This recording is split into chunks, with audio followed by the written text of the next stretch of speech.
high school did 3 days last week. All right. Back to the races. I'm now calling the September 4, 2024 school committee meeting to order. Welcome item 1.1, district vision and core values. District vision. The Barnstable Public Schools educates the whole child by creating a student-centered school culture that addresses students' physical, social, emotional, and academic needs by creating a safe and healthy learning environment in which all students are challenged, supported, and engaged. Core values. In Barnstable Public Schools, we value commitment, collaboration, and community. Commitment. We are dedicated to the continuous learning and growth for all. Collaboration. We work together while keeping student needs at the center of all decision-making. Community. We build strong, respectful partnerships that support student success. Item 1.2, video or audio recording of meeting. This school committee meeting is being recorded and broadcast on the Town of Barnstable's Government Access Channel. In accordance with Massachusetts General Law, Chapter 30A, Section 20, the chair must inquire whether anyone else is recording this meeting, and if so, to please make their presence known. Okay. Item 1.3, Pledge of Allegiance. We will be led by the Pledge of Allegiance will be led by our high school envoy, Riley Croteau. Please rise. I pledge allegiance to the flag of the United States of America and to the republic for which it stands, one nation, under God, indivisible, with liberty and justice for all. Thank you, Riley. Item highlight in education, item 2.1, introduction of the new administrators in Barnstable Public Schools. Sarah. Great, thank you. We are joined this evening by 10 of our 12 new administrators to the Barnstable Public Schools. I'll invite them to come forward to the podium wherein you can introduce yourself and your position and say a little bit about your early start to the school year here in Barnstable. And might be, if you want to come up as a group and then step forward one by one, we invite you to do that.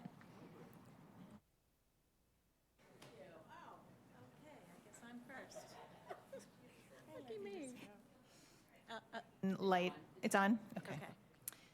Hi, I'm Kim Stolowski. I'm the administrator with the central office for pre-K to 5 special education. I'm in an interim position. I'm really excited to be back in Barnstable.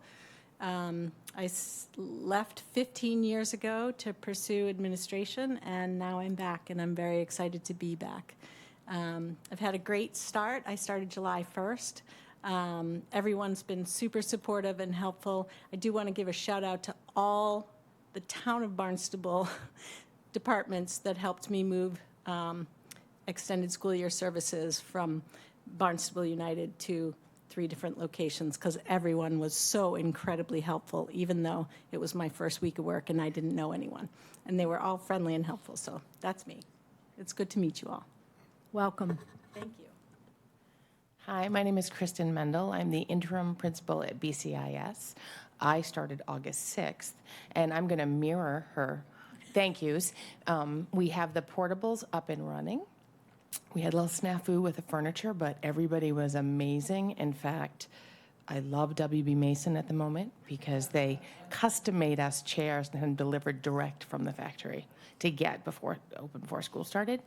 My beginning of my year has been wonderful. We have the kindergartners this week, and it's been a great community. It's such a wonderful family to enter. I'm very excited. Welcome. Hi, I'm Janet Karen. I'm the new preschool special education coordinator, and I started August 12th, so hit the ground running, and it's been a great start to the new year. The preschoolers came in yesterday, and all smiles, and for the most part, and it's great to be here. Thank you very much. Welcome. Hello, my name is Rachel Jocelyn. I'm the K through 7 Health and PE Department Head. It's my 10th year in Barnstable, but my first in this role and my first at BIS, so it's definitely a lot to learn, but so far it's been a great start, very excited, and excited to get into it all. Welcome. Hi, I'm Sasha Negron, and I'm the interim principal at Enoch Cobb Preschool. Previously, I've worked at BWB as a special ed teacher for 8 years in their programming, and I've done 4 years of extended school year with the preschool, where I absolutely fell in love with it. And I will say it's been so I'm an August start as well, very, very busy, and very different from what I've done before, but it's been an awesome experience so far. Our building is amazing, the staff is amazing, everything they pulled together. You know, I thought I would be up late putting things away, doing all this. Everything was just put together perfectly, and everyone's working as a team, and it's just been such a great experience. And then all the little kiddos are beyond cute. I love seeing them all come in. So that's it. Nice to meet you. Welcome. Good evening. I'm Kathleen Murtaugh. I'm 22 years in Barnstable, and my first year as an administrator at Barnstable Intermediate. I am the interim associate principal. I am beyond excited. These ladies who are starting in new buildings, I feel fortunate to have the background and knowledge at BIS that I've had all the years coming from my other role, and I'm just really excited about the work. I'm blessed to be working with an incredible team, and I've been welcomed by the community and my colleagues. So I dove right in July, and I'm glad I did. Welcome. Good afternoon, and thank you for having me here. My name is Alvin Ricardo Garcia. This is my second year at Barnstable, but my first year as the guidance department head. Last year, I was your bilingual guidance school counselor and half-time career counselor. I've been an administrator before in Fitchburg, Worcester, and Milford. Took a break. I'm excited to be, I guess, semi-quasi. It's just enough life balance with other family obligations, but excited to be here and excited to be working with students, and very blessed to be working with the fortunate school counseling support team and all the mentors. So thank you. Welcome. Good evening, all. I'm Tyler Arlington. I'm the interim principal at BIS. Not new to Barnstable. This is year 4, but new to this role. As far as the start, it's been phenomenal, but that's easy. We have a great staff, great admin team. Students were excited to enter the building. We're really fostering a sense of belonging this year and equity. So that's been the mission and kind of everything that we do. I encourage you all to please, please come to our building. You hear things out in the community, but please come see us. Thank you. Good luck in your new role. Hello, my name is Elijah Longiel. This is my 3rd year here at Barnstable, and I am the 6 to 12 music department head. I spent 7 years before that working at New Bedford High School, so I'm familiar with how we do things around here, especially.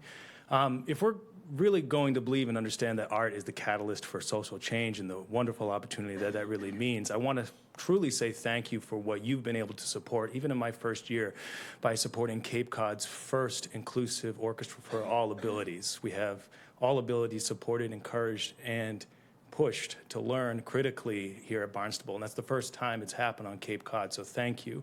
I appreciate that, not just for the opportunity, but for the opportunity to show what it is to be a learner, what is intelligence, and how we can push ourselves forward by identifying and always questioning that. So thank you. We're going to have a great year. We're going to strike up the band, and we hope to see you at a football game. Thank you. Hello, everyone. I'm Doug Bollinger. I am the new Director of Facilities here in Barnstable. I started on August 4th. It's been an exciting and challenging first 4 weeks. I look forward to more exciting and challenging opportunities. I look forward to working with all of you, and I'm excited to be here, and thank you for the opportunity. Thanks. And a very big welcome. And thank you for all you've done.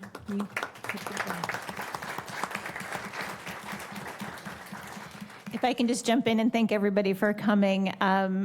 One of the things that I've noted too is the blend that we have of people who have been in Barnstable and working into administrative roles, as well as recruiting some talent from other districts with a fresh set of eyes. So really happy to have them on board, and thank you for being here.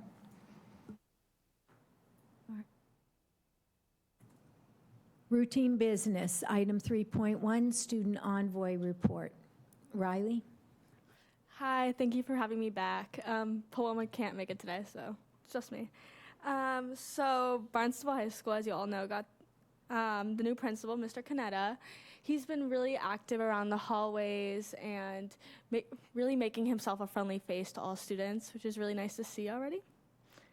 We got a new schedule this year with the 2-week rotating schedule. So far, it is a lot easier than I thought it would be to implement. I thought I was gonna be all messed up with it, but actually being in it the last 2 days, I'm like, oh, okay, I get this. It's on a rotation. New this year, Mr. Canetta wants to implement Red Hawk Fridays, which is where staff and students wear Red Hawk gear to try to bring up school spirit, because it's been kind of struggle in the past few years since at least COVID.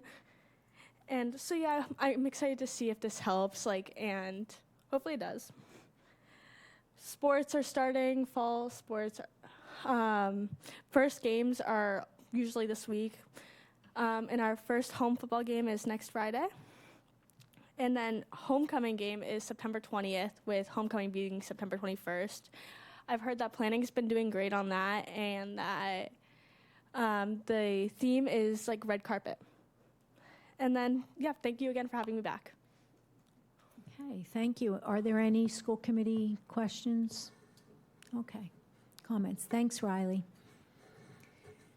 All right, item 3.2, public comment. Public comment will be limited to 3 minutes per individual and 30 minutes total. There will be no debate or action taken on public comment items. The committee will take items under advisement, or the individual will request an item to be placed on a future agenda. The chair will also allow public comment at her discretion during the meeting. Is anybody here for public comment? You can step up and remember to state your name and village.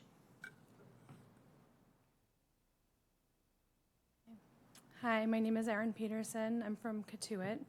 I was here at the last meeting, and I had presented a few questions and issues with regards to the mold issue at Barnstable United.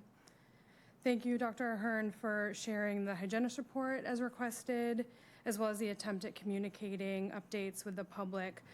But I'd really like to share a little bit about what I'm hearing firsthand from the parents in the community, in hopes that more transparency becomes the norm.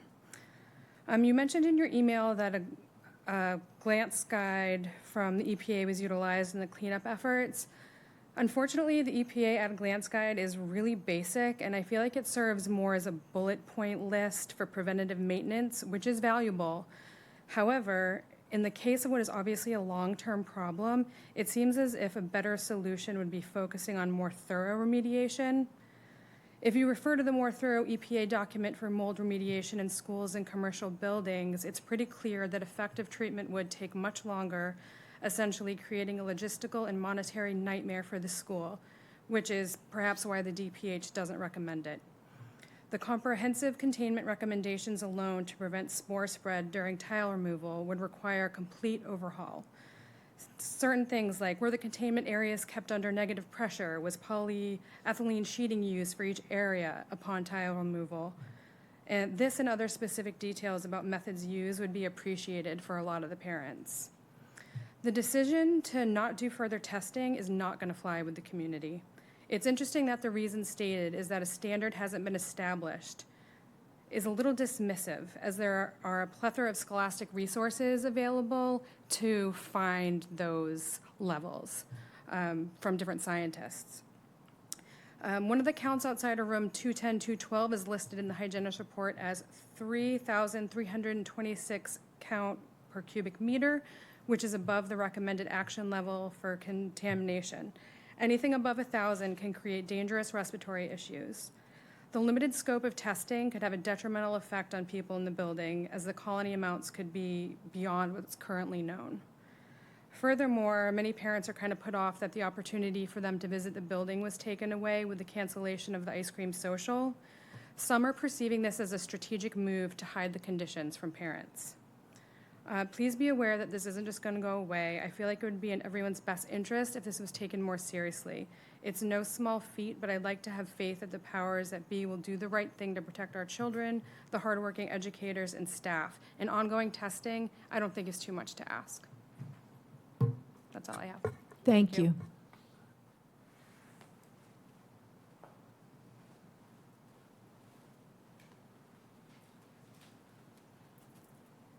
Hello, my name is Caitlin Dumas. I'm a resident of Centerville. I'm also an employee at Barnstable High School. I'm one of the nurses there.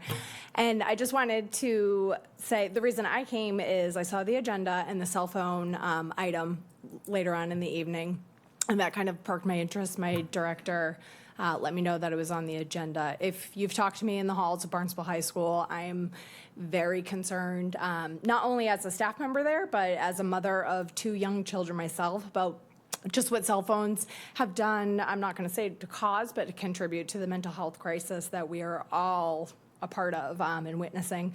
So I'm really eager to hear the conversation that's starting here today with the school committee, and really looking forward to seeing where it goes. So thank you.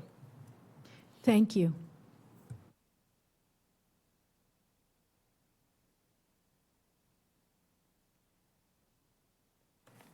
Good evening. I'm Tina Crook. I am the math curriculum coordinator for grades 6 through 12. I am also a resident of Marston's Mills and the Barnstable Administrators Organization Union President. I'm here this evening representing 39 members who will include assistant principals, associate principals, special education coordinators, technology specialists, and many others. We began our school year without a contract, despite having started negotiations back in March. We currently find ourselves in a disagreement with the school committee.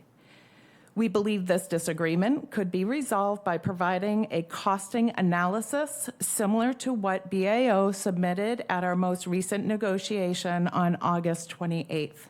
This information is necessary in order to prepare for our next bargaining session, which is scheduled for September 11th, and we ask that the district provide this information as soon as possible. Finally, we ask the school committee to stand by their best offer and to continue to collectively bargain for a fair and equitable successor agreement. Thank you. Thank you. My name is Brooke Steich. I'm an English teacher of 20 years at Barnstable High School. I am a parent of a student at the high school and the Barnstable Teachers Association president of the last 14 years. I'm here representing over 700 Barnstable Teachers Association members. The BTA stands in solidarity with the members of the BAO and with their decision to file a charge with the Department of Labor Relations. We implore you to provide the BAO with all requested information to allow them to prepare for their next bargaining session next week. And we implore you to fulfill your obligation to bargain in good faith. Thank you. Thank you.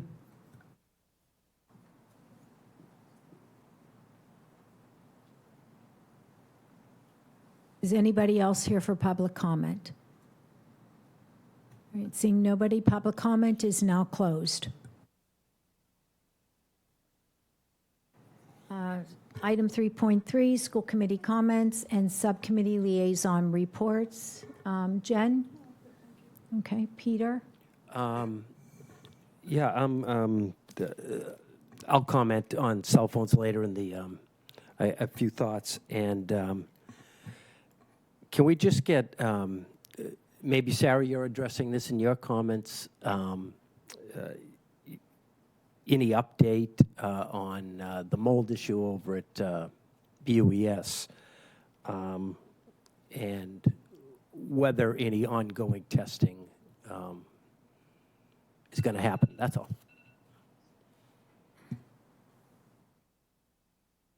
Peter, that wasn't to cut you off. I forgot to stop it after Brooke was up. Okay, I have more to say. No, I'm kidding.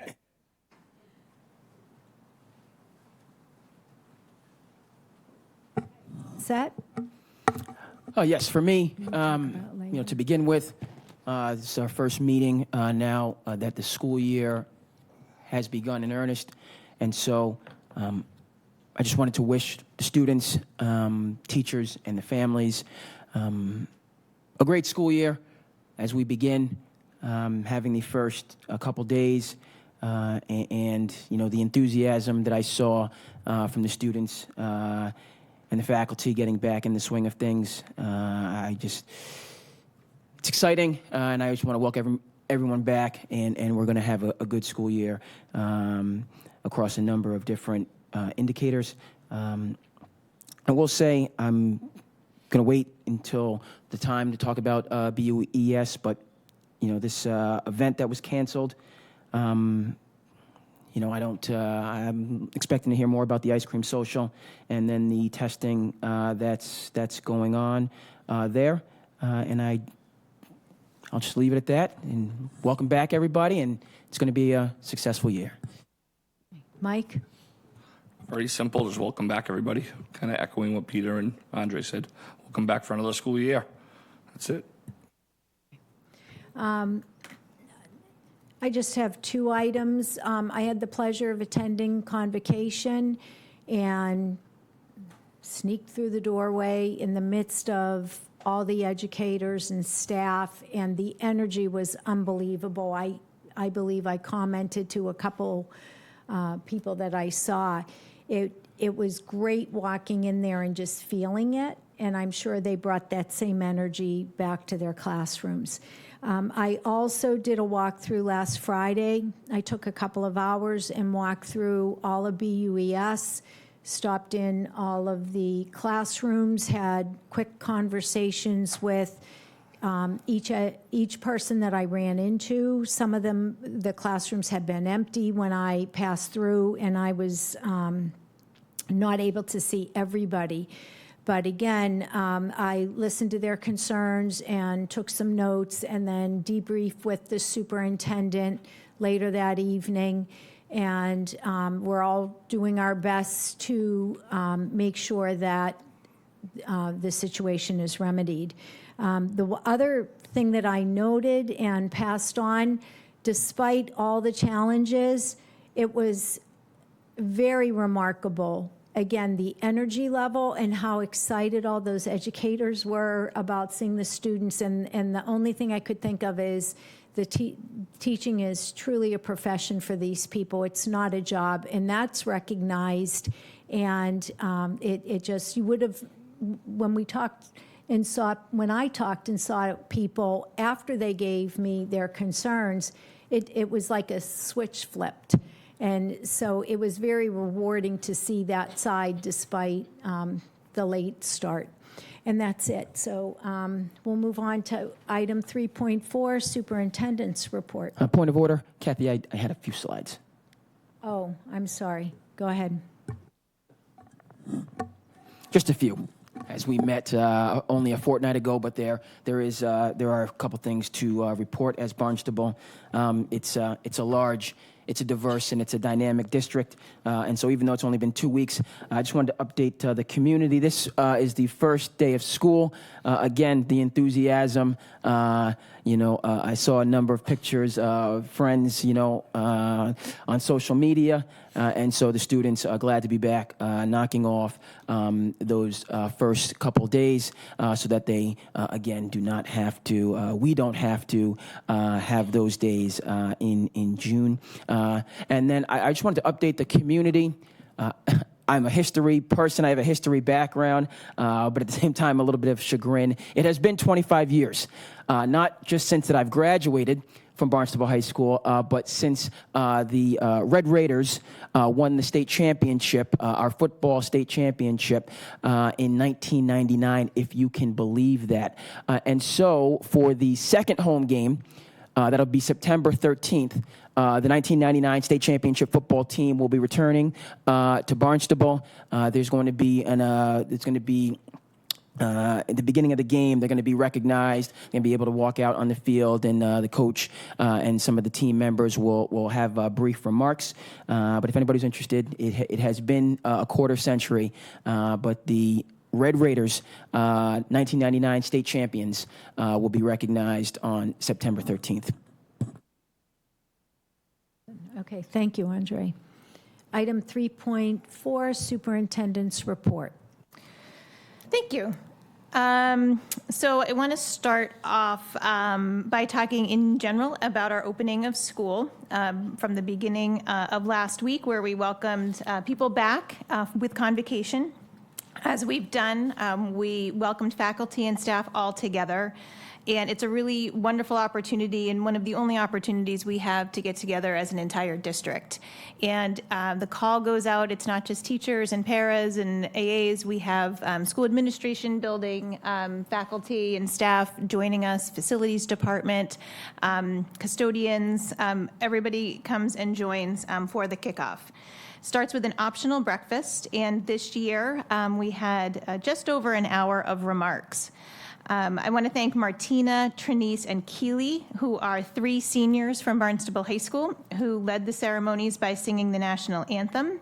And then the festivities continued.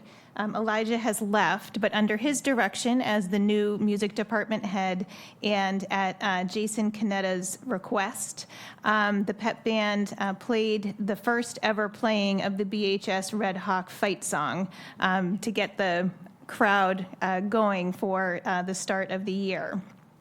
So many thanks to him for the development of that in a short window of time. We had both students and some faculty playing in that band.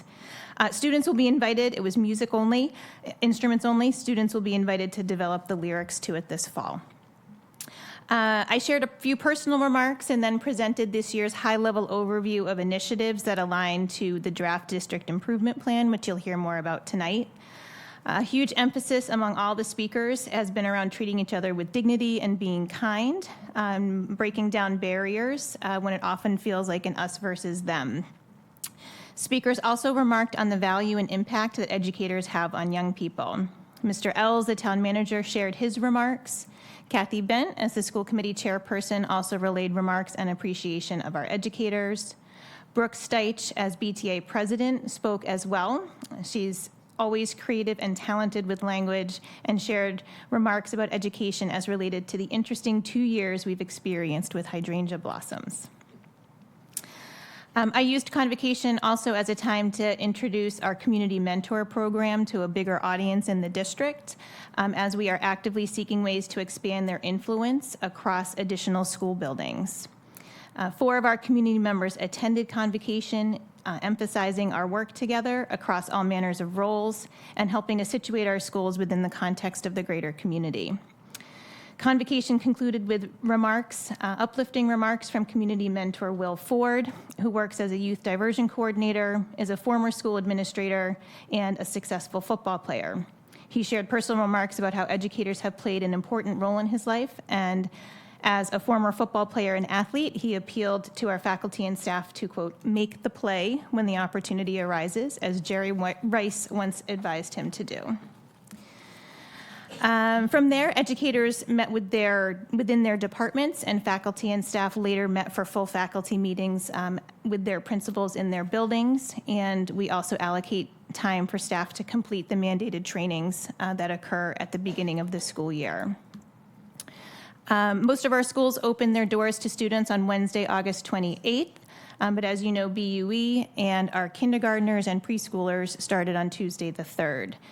Staff prepared for school on Tuesday, the 27th of August. I was able to attend operations for opening at BHS, BIS, and BCIS, and other central office administrators fanned out to other schools in the district. I will admit that after that, my attention was solely focused on BUE, so I do promise to make my way to the other school buildings this week to drop in, say hi, and show my support. It has been a difficult start of the year at Barnstable United Elementary School, and I want to commend our faculty and staff, our administration, and our families for their flexibility. I want to be sure to thank our facilities department members for all of their work, especially in the past several weeks, and Mr. Boulanger in particular, who came on board, as you had heard, kind of in the midst of the cleanup in early August. I had the pleasure of attending the opening day of school yesterday to see so many happy faces flooding the school building. I know that there's tremendous disappointment. I'm kind of going off of my prepared remarks regarding the ice cream social. The decision to cancel that is more a matter of logistics and rescheduling. It would need to be rescheduled into the second week in September, and there's open houses that are starting to be planned around that time.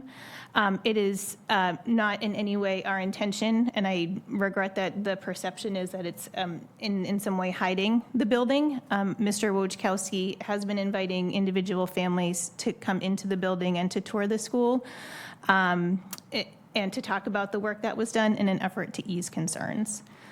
A lot of communication has been sent out to BUES families, faculty, and staff, and the school committee, so I'm not intending to repeat everything here.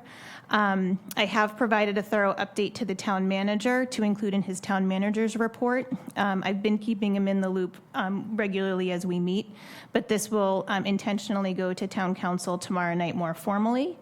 And I will be providing a general update in my back to school newsletter to the school community, which I'm currently working on. I took some notes down just to be able to speak to a few things.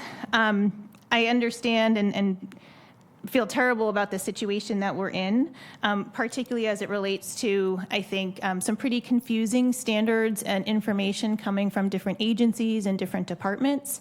I keep coming back to our indoor air quality expert who we've worked with over many years and who is familiar with the building. He did last visit in 2019, and there is a pretty comprehensive report that I can make available and share regarding the broader strategies and mitigation efforts, which have already started to happen. So some of the things that you'll see, some of the things are invisible. So the cleaning of the HVAC, the repair of the HVAC has been done and will be monitored and reviewed on a regular basis. We're starting to devegetate the land at the school, which I think is going to come as kind of a visible shock in some cases, because we're used to seeing the trees and the flowers there, but it is part of the broader recommendation in terms of keeping the school dry. So I guess I just say that to kind of emphasize the ongoing efforts. And one of the reasons why testing and ongoing testing is not recommended is it's recommended to be on top of it, to routinely inspect the area, address moisture in real time, and just get after it and be really vigilant about preventing mold from growing in the first place, and that is our intention. I can reach out to the indoor air quality expert and see if I can get more information from him, even though his report isn't going to come in for at least another week, just to share a little bit more. I'm not the indoor air quality expert. I'm doing my best to educate myself and try to make sense of all of these different pieces of information that are coming to me. I have reached out to some other schools that are in similar situations. There was a newspaper article earlier today relating to a number of schools in Western Mass that are dealing with some of the same issues. It is an increasing and perennial problem. We are not the first. There are a number of schools that started with delays last year, the year prior, as schools continue to kind of grapple with this. So the idea is to make routine inspections for moisture, routine inspections for mold, and just keep on it. And that is the conversation that we're having between my office and the director of facilities.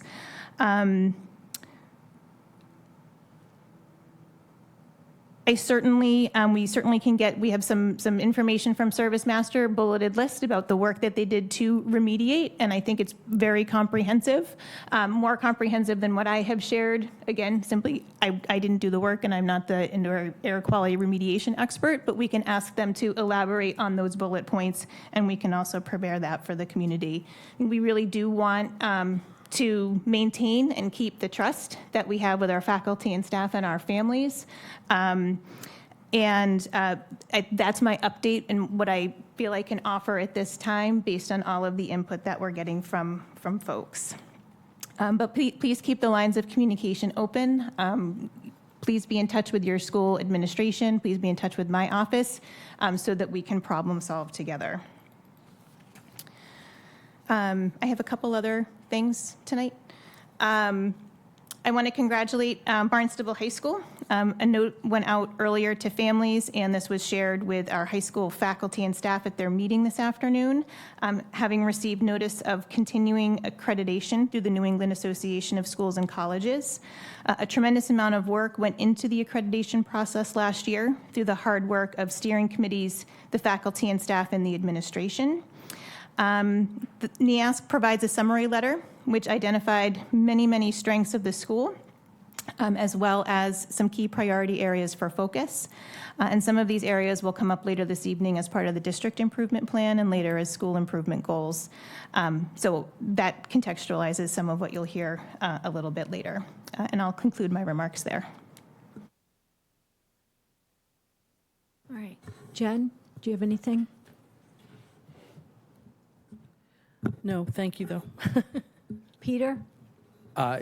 Just one question, and it may be my ignorance, because I'm certainly no indoor air quality expert either.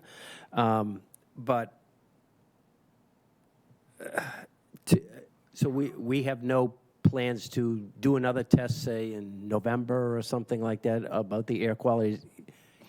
We don't. And I think I'd feel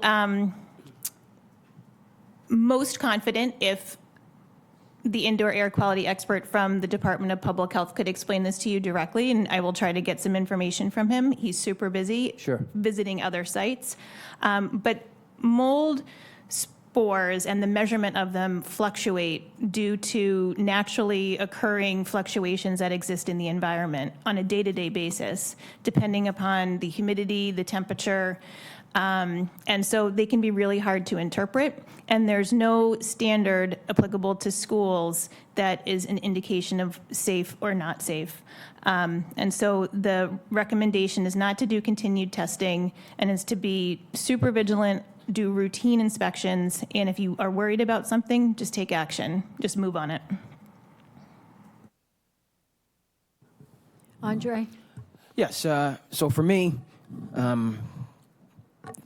the ice cream social was brought up. That's going to be pushed back scheduling-wise. You have some open houses, but that's going to take place. I think the purpose of the ice cream social is kind of supplanted by the open houses in terms of having families meet with the teachers. Okay, thank you. Secondly, and I know Principal Wojciechowski does a good job and he's working hard, but you mentioned that he's taking families on a tour of the school on a case-by-case basis, on a family-by-family basis. There's over 700 kids that go to that school, and so if a family wanted to visit, they have to. My point with this is, is there some meeting planned for the families that want to go to the school and have a presentation collectively, like for instance in the gym, versus this idea, people are here, this is obviously a very important issue in the community, this is the second day of school for that building, it's not going anywhere, so people want to go to the building where their kids go to school. So I'm wondering, case by case, that will take us into 2025. Is there the possible plan to have all of the parents that want to go to the building and hear from the principal, as well as other administrators, collectively? Not specifically. Mr. Wojciechowski's been responsive. There's been a small number of families that have reached out, and so that was an option that he offered, but we can take it under advisement. Following up on Andre's question, are families going into the buildings for open house next week? The buildings are open, so there's nothing to bar. So families have the opportunity to walk through the building next week when they attend the open house. So the families aren't being kept out. Right. All right, good. Thank you for clarifying that, because again, it's a case-by-case basis. 700, 800 kids, people that aren't going to be able to, so now, thank you for, the community can be aware. Open house is going to be when? It's in 2 weeks. I don't want to misquote the date, but I believe it's in 2 weeks. Yeah. And, okay, so this is the second day of school. I want to make this clear. If a family wanted to go prior to the 2 weeks, they would reach out to the principal, and then there's going to be one at a time, or hopefully more than one. Because again, that doesn't really make, to me, if you get 5 families that want to go to be, what's going on, can you help me? Obviously, you're not going to be able to take everybody on a full tour of the building, but if there was a demand by, and I do know there's a, I'd imagine there is a demand, then we'll plan for, or we'll communicate to maybe have more than 1 or 2 families visit the building, speak with the principal, so on and forth, because not having to wait 2 weeks. So we've communicated that if there are concerns or questions, to reach out to school administration, and if there's, and right now, the number has been small, and Mr. Wojciechowski was able to bring people around. We will take it under advisement as a possible action step. Okay, thank you, Dr. Ahern. I just want to conclude. What's the thinking about these 2 days and how they're going to make up for these 2 days? I imagine you have some thoughts, and not necessarily a final decision, but how are we going to get these 2 days so that they don't, go? We're at the beginning of the year. This is the tail end of the year, but what are some of the thoughts? So I would expect at a school committee meeting coming up, there would be some options presented to you, and you would decide on an altered calendar. The last time we had a situation like this, it was at BWB. We had 1 day of closure due to power outage. We surveyed the faculty and staff as it related to, did they want to make up the day on Good Friday, or did they want to make up the day at the end of the school year? We wanted to make sure that we had enough staff to run operations on that day. We have some other options that might exist this current school year. We have a very long winter break, so there could possibly be 2 days there. But between now and a school committee coming up, whether it's October or November, we'll put some options out, gather some input from families, gather some input from faculty and staff, and put some suggestions to you for your vote. Thank you. I know sometimes schools will just add an hour to the day. So instead of getting out at this time, you get out an hour later, and then 1 day a week you do that, and then over the course of the year, you make up the 2 days rather than having to go. So there are some things for consideration, and then ultimately we'll make a decision as a school committee. Thank you. Mike? Good report. So a couple questions. So from what it sounds like from Andre's questioning, it sounds like there's a very small group, and the principal is getting anybody who wants to get through the building in a timely fashion. Is that correct? The outreach has been small, and we're trying to respond to He's working with the individuals. people that want to go through to go through. Yep. If there's bigger groups, then I'm sure We'd respond if we needed. Principal Wojciechowski would deal accordingly. I have all the faith in the world in him that he would get everybody through that wanted to get through within the next 2 weeks or after. So my question is, I have one other question. Kind of Peter, I kind of agree with Peter. I understand, and I get both sides, but I get the fact that if you're doing all the things to not let mold grow, then you shouldn't have mold. I get that. But how do you know how do you know there's not hidden spots unless you're testing the air to show you that you're not getting everything? Kind of understand what I mean? Okay, we think we're getting everywhere, and the report told us to clean all of these things, and I get it. We're going to do a really good job, I'm sure, to clean that stuff. But who's to say it's not hidden in a wall or hidden behind whatever, and we don't know it's there until we test it? Because right now we think, oh, the numbers were high because of all of this stuff. Okay, great. So we clean all of that stuff, and the numbers should come down, and they have come down. I grant you that. But who's to say all of a sudden something's festering with the heat on, and all of a sudden in December there's a spot that we didn't realize over 2 weeks ago or last week that it was there, and all of a sudden we see a spike, and then it's like, oh, maybe we have to do a little more detective work and find something else. That's kind of my thought process, and I understand as experts, but that's my concern. I'm just simply making a statement. I'm sure you guys are working on it, but that's kind of my thought process on this whole thing. The best that I I would just be repeating myself. I get it. I And get it. and I'm I just- really would like to try to get something from the Indoor Air Quality Director of Could Public we Health. maybe, Kathy, have, and I know it's after the fact for the parents, I completely understand that it wouldn't be till next month's school committee meeting, but maybe get the expert to come and we can ask him questions? Like, maybe have somebody come, so it's not you asking questions and them giving you the answer third party. Maybe they could come to a school committee meeting and we I could have a can see, conversation. I can see. I'm just, and I know they're busy. I'm trying to, I get it, and I'm just trying to like, I understand that you can't do it all the time, and I understand that, but I'm worried about the hidden spots that we don't know about is kind of what I'm worried about. So That's all I have. along the same lines, I'm wondering if we can't schedule something so that it's in place should it be needed as soon as school breaks for the winter break, to make sure that we're at the top of the list for somebody to come back in and do a really thorough inspection during that downtime, because it would give the 2-week period. I know a couple of people commented about Lighthouse, and I also found out that Lighthouse discovered their problem a lot later than we did, and so their school delay was delayed longer because when they discovered and started to work on it. So if we're at the top of the queue and we plan to have somebody come in and go through the building during that downtime, should there be a need, we'd be at the top of the list. I can inquire about that, but the humidity drops tremendously in the winter. And so, again, I think we might be testing, and it's hard to interpret because it's the middle of winter, the humidity's low, it's very dry. So again, it's not advised. You might be wasting money, yeah. May I ask something? Sure. Maybe we could have the expert zoom in, and then it wouldn't be such an onerous thing for him or her to comment on the things. And then why are you shaking your head? No, not possible? No? Okay. Anyways, so maybe that would be an option to be able to get some answers and hear from the experts, so we're not putting you on the spot when you don't know.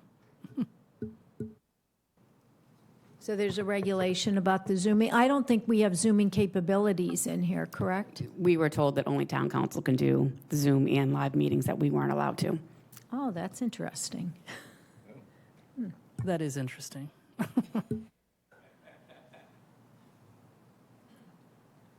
Anybody have any other questions or concerns? All right. No? Thank you. Item 3.5, Assistant Superintendent Report. Kristen.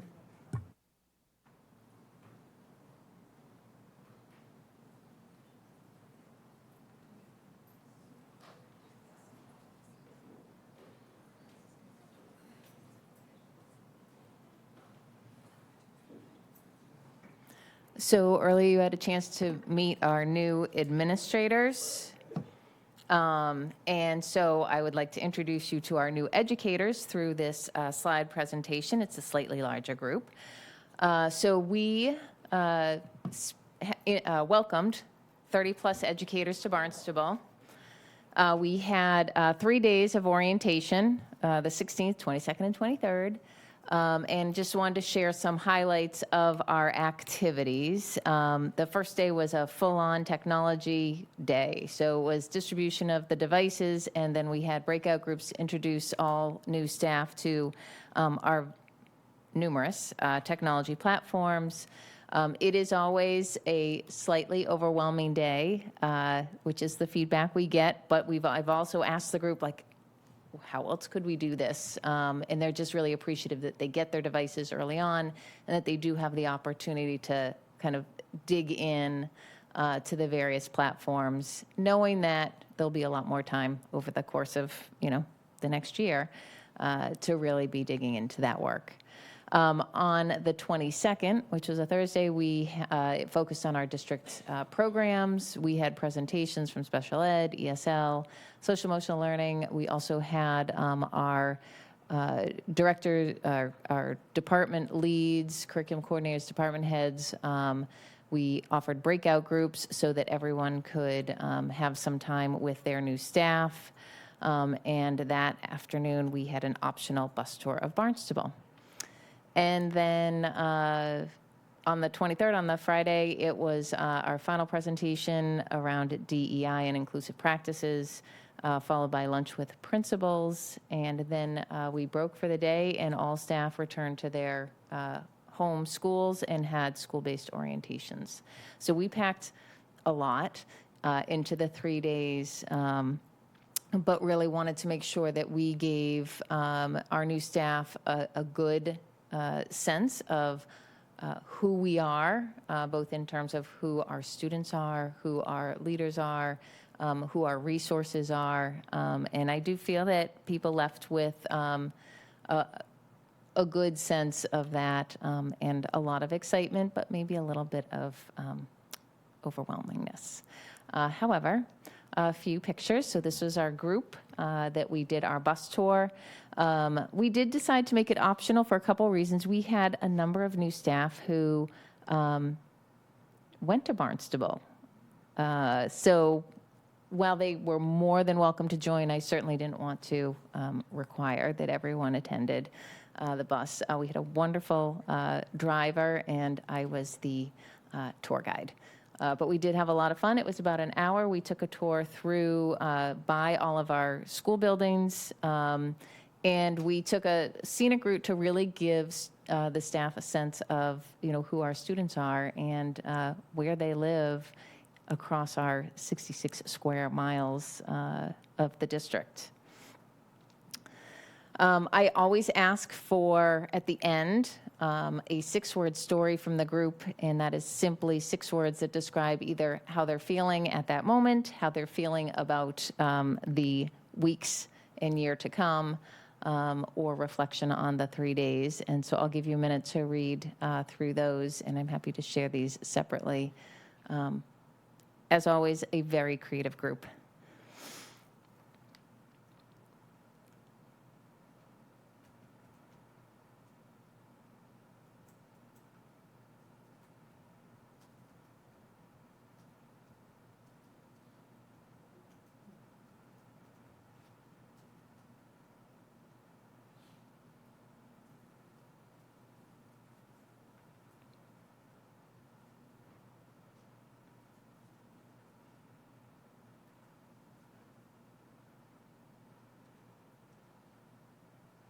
And I do think that there's some inspiration in these. There's also that sense of success. When people say, I'm happy I belong in BPS. So there are those things like that is what we truly want to inspire in our group, is that they do belong in Barnstable and that they've made the right choice. So just a little bit of background, so who our new educators are. And I will be honest with you, this is our participants of the orientation. We have since then added to our new educators. So this represents the group that participated in the orientation. So level of licensure, we have staff that are coming to us holding an emergency license, an extension, provisional. We do have some that are currently pending, and we're working on waivers for those few staff members. And so we're looking at, regularly checking in, how can we support that progress?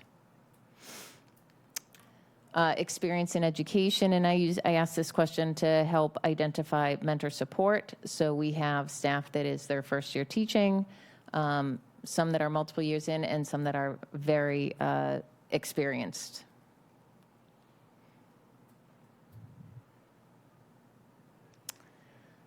And then just to give a sense of, again, this group by field and role, we had staff representing various departments, core academics, special education, ESL, and of course, our one staff member who is our JROTC instructor, who participated as well. And then finally by site, and I don't think anyone would be surprised that the high school is, of course, bringing in the largest number of staff. So it does follow the trajectory, basically, of the size of each of the schools. They were a wonderful group, and there they are. And welcome to Barnstable to that group. And I am looking forward to checking in with them.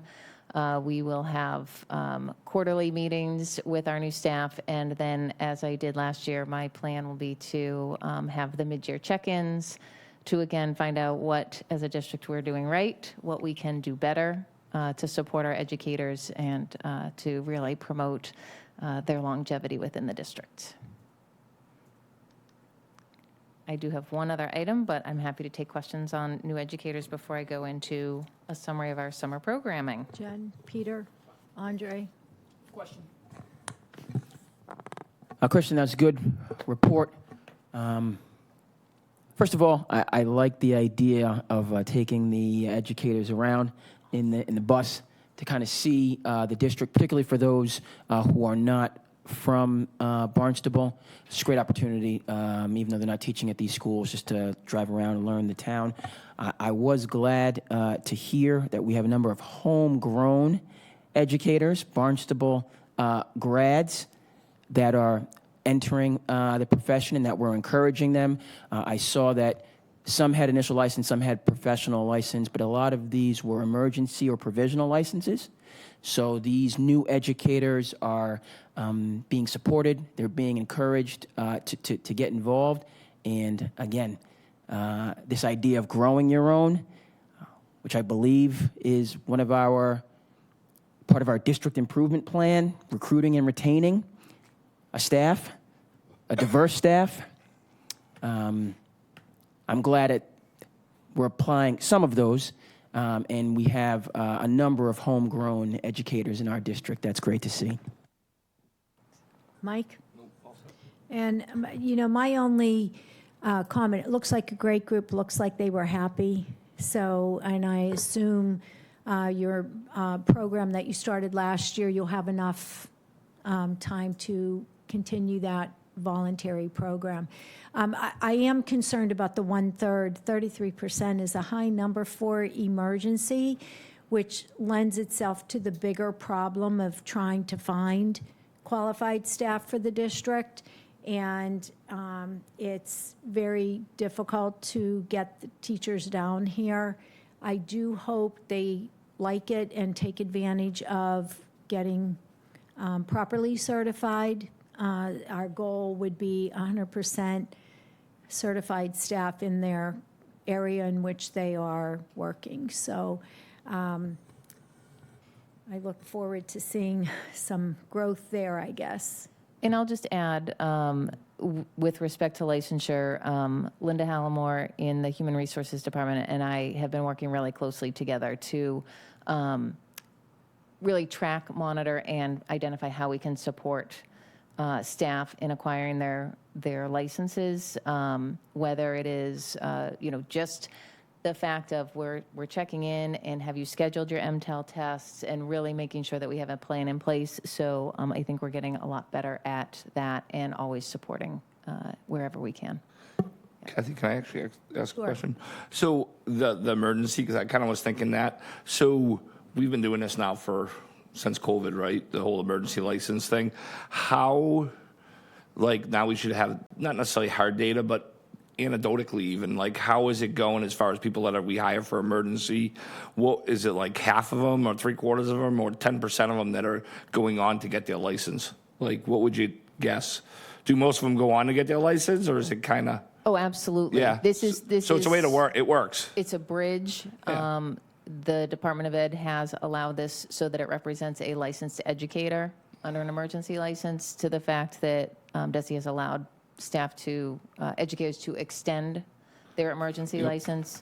But the intention is to acquire either The majority a of them provisional do. or an initial license, yes. Yeah, majority sure. go take their MTELs and study. Oh, and absolutely. move on to being licensed educator. So it's kind of that bridge, and it's working.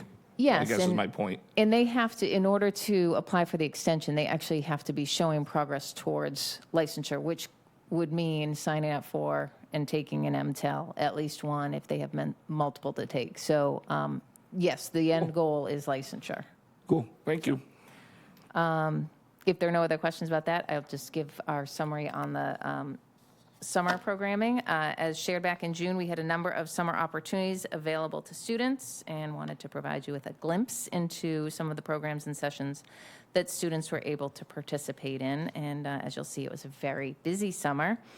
For special education, under the extended year programming, it's designed to provide continued support for students in grades 6 through 12 over a 5-week period. With summer sessions held 3 days a week. There were approximately 40 students that attended this summer. The program focused on functional academics, activities of daily living, cooking, adaptive PE and movement, or physical education and movement, and art, teamwork activities, and a variety of classroom community outings. The program aims to support students in maintaining and enhancing their skills during the summer break and ensuring a smoother transition back into the regular school year. Also for this grade band, we had extended school year summer tutoring. Approximately 55 students qualified and 42 students attended. We also had extended school year programming for our pre-K 5. Students at pre-K engaged in play and learning in several classrooms with activities to develop communication, social, play, and early learning skills. 36 children participated in the pre-K ESY programming. You heard Sasha Negron mention that she was part of that over the summer prior to her new position. Students in grades K to 5 participated in summer tutoring or programs based on their individual needs. Activities included academics, communication, social skills, and play. And again, as Kim mentioned during her introduction, due to facilities issues, our K-5 programs needed to be moved to 3 separate locations. And as she noted, the staff and students were very resilient, quickly adapted. The quick response of facilities, faculty, staff, nursing, building, grounds, food services, and transportation really made this, and administration, at the various buildings just made this actually doable and was a successful program. Approximately 55 students participated in the K-5 ESY, extended school year programming.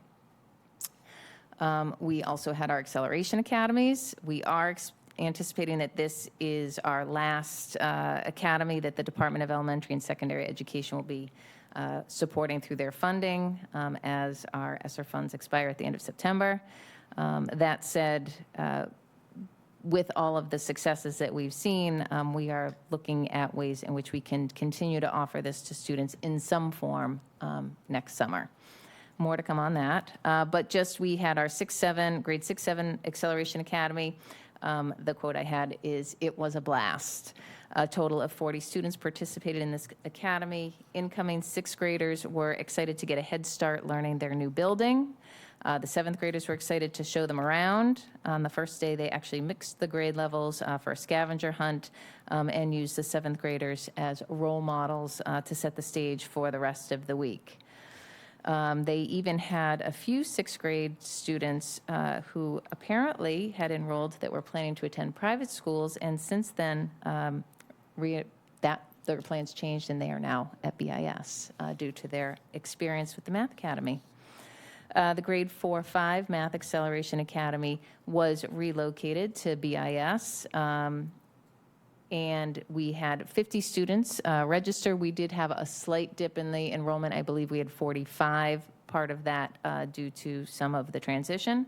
During their week, students focused on multiplication, division, and fractions. As part of their day, students also participated in a daily enrichment block that was math in action, math in the context of art, music, STEM, and physical fitness. They had these activities over the course of the week, once daily. And students for all of our programs were provided with breakfast and lunch and transportation that was available for families who needed it. And some quotes that always get shared with me. So a parent said, "My son really liked coming to the Math Academy. I think this really helped my son. Thank you for providing this opportunity." A student said, "I really like math now." And a student said, I get to do this again, keeping in mind this took place the week before school started. So students yeah, they got a jump start. We did also have a Literacy Academy, 77 students. This was for elementary, grades 2 and 3. 77 students across all 5 elementary schools participated in the Literacy Academy. It was held at Barnstable, West Barnstable Elementary. Students were in small class settings, which again is a requirement of the grant. They arrived at BWB in 4 different buses from across the entire town, so we're bringing students together that might not otherwise be together in their village schools.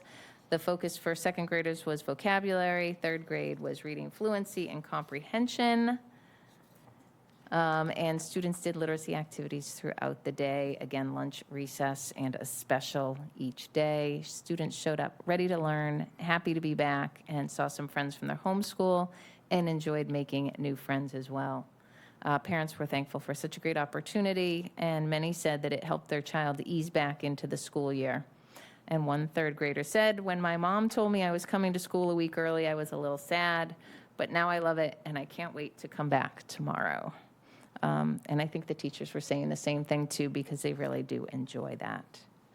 And then really quickly, just wanted to share, we had a large number of summer enrichments that were offered. And this is our 4th summer in a row, again, funded by ESSER funds. We had such a range of offerings this summer. They range from duration of 1 to 5 weeks. They could be 1 day a week. They could be 2 days a week. There truly was something for everyone. And so I picked 4 descriptions that I got from the presenters or from the staff. There was a Dungeon and Dragons camp. Students worked together to solve problems and within a given storyline. They used critical thinking and teamwork to solve puzzles. Students were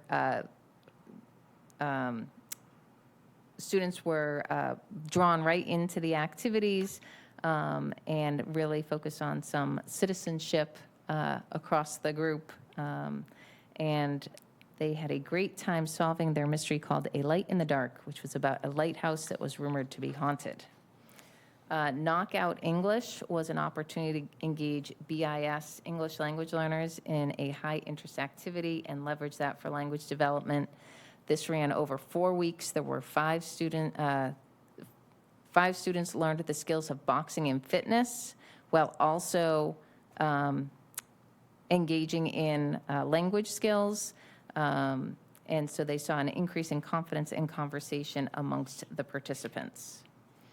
And then we had a Summer of Reading Through the Arts program. This was at BWB for our elementary students.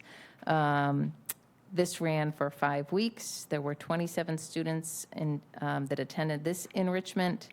It provided students with opportunities to enhance their reading, writing, and phonics while engaging in creative art projects to complement their learning and social-emotional development.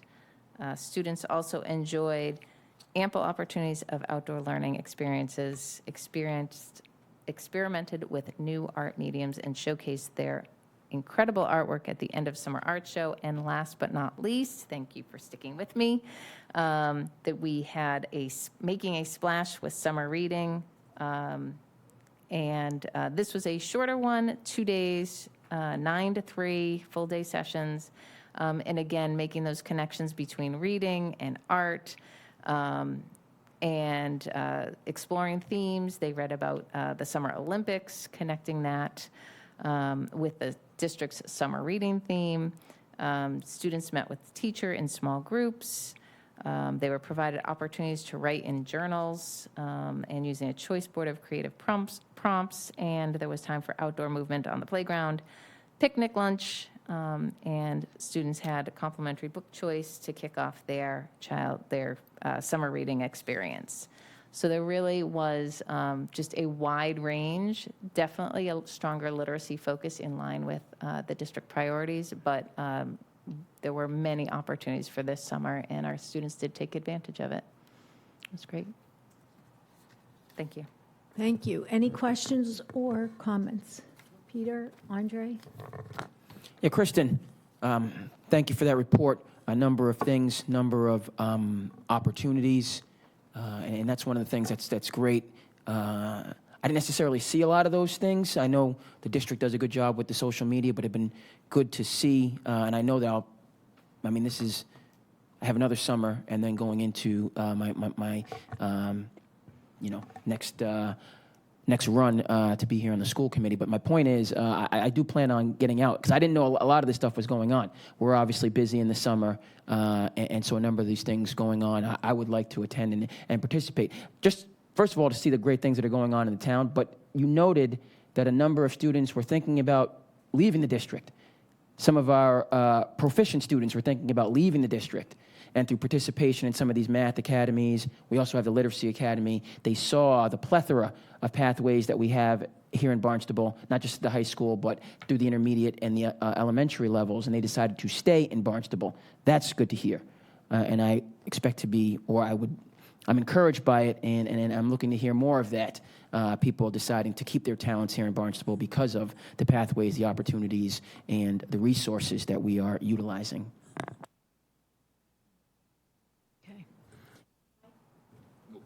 Okay, and I'm good. Thank you for that. A lot of great programs. Thank you. Moving on, new business, item 5.1, district, whoops, what did I do? Oh, geez, I took my notes in the wrong area, that's why.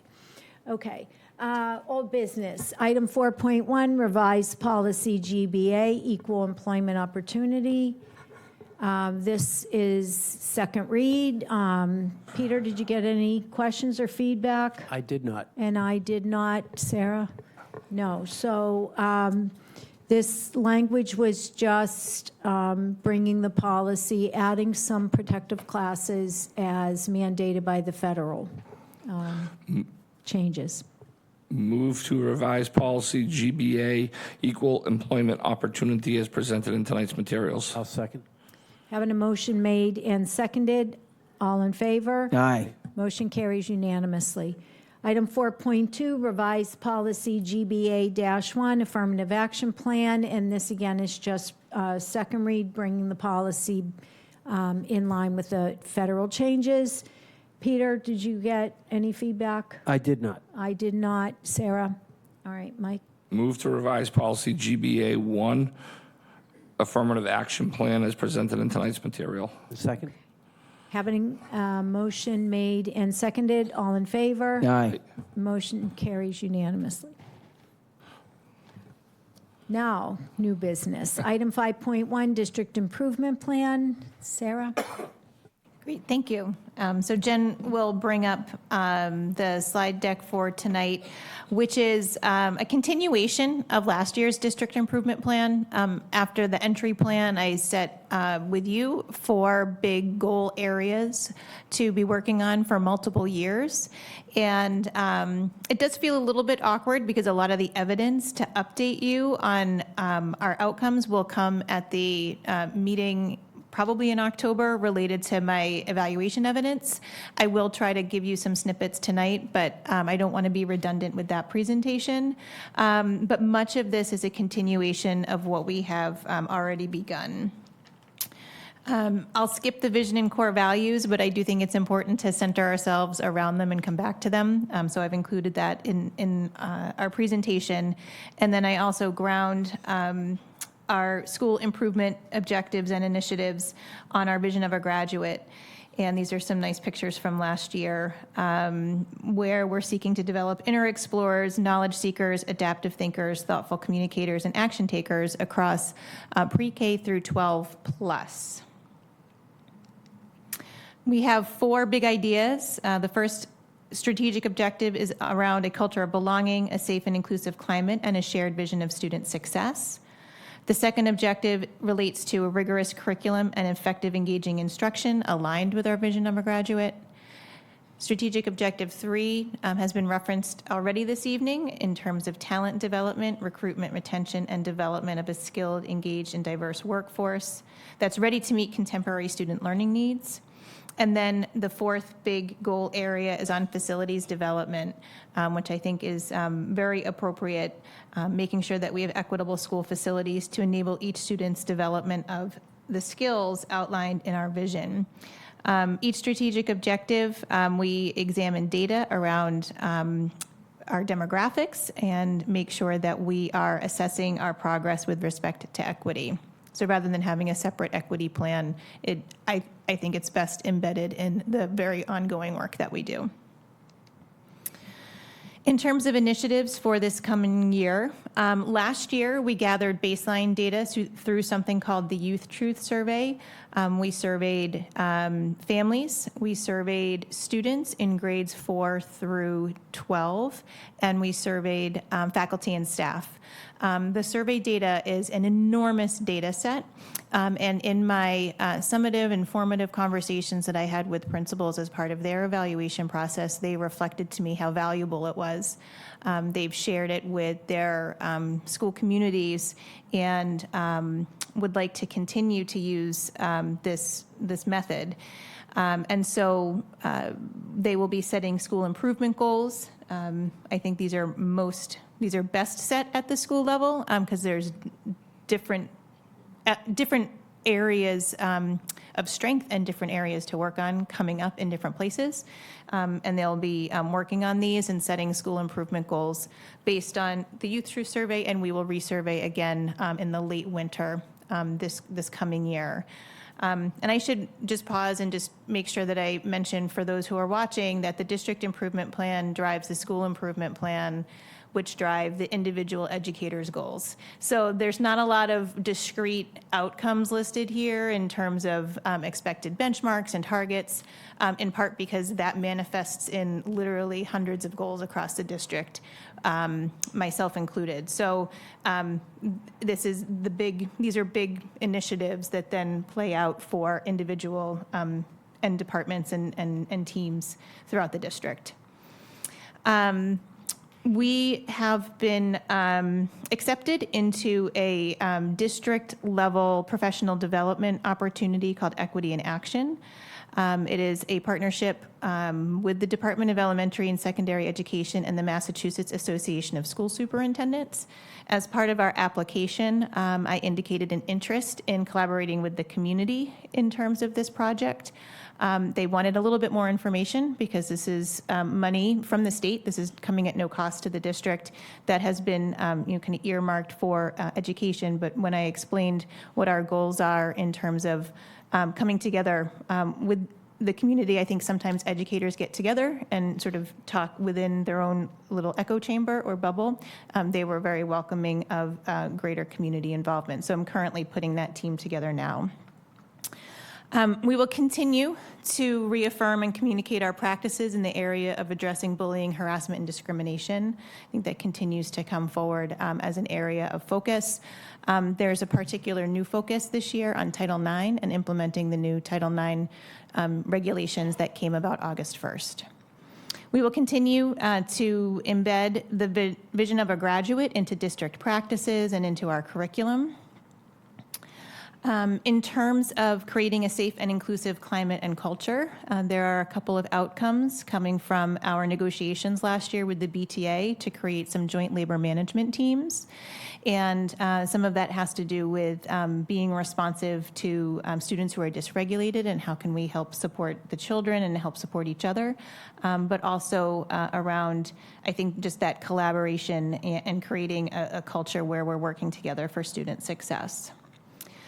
Continue to collaborate with families and community organizations to support student success with a key initiative related to deepening the relationship with our community mentors across the district and expanding their reach to additional schools. A couple steps have already been shared with you as we open up for this school year. And then we're going to continue to reinforce and enhance school safety practices with our school partners. So we have kind of assessed our threat assessment protocol and are moving towards a research-based protocol called CSTAG. And it is a problem-solving protocol for threat teams to assess comments a student might make that are, quote, a joke. It could also be something more serious and creates a very clear process and documentation step that is research-based, and we've begun the training on that at our Summer Leadership Institute. And I think most of the principals and assistant principals at this point are level 2 trained in CSTAG. There's multiple steps. As an outgrowth of some of the work that we did with the fire departments, in particular here in Hyannis with Chief Burke, but not solely, and also the police department. Last year, we had a team attend some professional development in Burlington related towards reunification. So a lot of schools have, like Barnstable, really strong plans related to lockdown procedures, evacuation procedures. Reunification is a piece that deserves some more attention, and so we're working with our first responder partners to get better at that. And also, part of that is the standard response protocol, which is like Alice, but it sort of standardizes the response for various situations that may arise. And my expectation that I've shared, I shared it last year and I shared again this year with the principals, is that school improvement plans must have one goal area that aligns to this big idea. And they'll have multiple initiatives under that. In terms of rigorous curriculum and engaging effective instruction, we will be heading into year 1 of the implementation of the new literacy materials K through 5, CKLA, as part of our GLEAM work, and GLEAM stands for Growing Literacy Equity Across Massachusetts. This will be a sustained professional development approach all year long for educators in K through 5. We have some support from an outside agency to help us with this, and the Department of Education. These are high-quality instructional materials, which I think are reasonably expected to boost and increase literacy and literacy equity among students in K through 5. We've had really good feedback from staff who participated in the pilot, and our staff will be well supported this year as we approach literacy instruction based on the science of reading. In grades 6 through 12, our focus is going to be on supporting multilingual learners through Tier 1 instruction. This has been something that the teachers have been asking for in terms of more support. More support can sometimes mean additional professionals to work with and additional experts, but there's a limit to that. There is also an expectation related to sheltered English immersion that content area teachers are employing SEI strategies in order to instruct students. And so this is also a sustained professional development opportunity for teachers in grades 6 through 12. And I do think that the strategies that they learn on supporting multilingual learners will carry over to enhance instruction for all students in the classroom. What's good for multilingual learners is also good for all learners. In terms of meeting the moment, we had a grant with the Barr Foundation last year at the high school, and I've talked a little bit about the outcomes there, which include a tremendous amount of support from dozens of educators there towards 3 commitments. These 3 commitments are aligned with what the NEASC priorities are intentionally, and one of these commitments is around focusing in on the curriculum at the high school, doing more curriculum development, curriculum documentation, and doing so in a way that makes sure that we have that rigorous curriculum and engaging instruction that we're talking about across all content areas. This is a carryover from last year. Now that we have some of our some things in place for Tier 1, defining our multi-tiered systems of support model. We have a lot of things that are going on in our schools in order to provide additional supports to students, but this is to kind of document and define it, see where the gaps are so that we can improve going forward. Last year's goal involved an initiative that created a curriculum review cycle. So The Assistant Superintendent, Kristen Harmon, has worked with directors of teaching and learning to develop a multi-year curriculum review cycle to make sure work is never done. We're always working on our curriculum, but to make sure that we're doing kind of an intense focus on different curriculum areas in a cyclical way to make sure that we're continuing to be current, have the best materials, and providing teachers with support.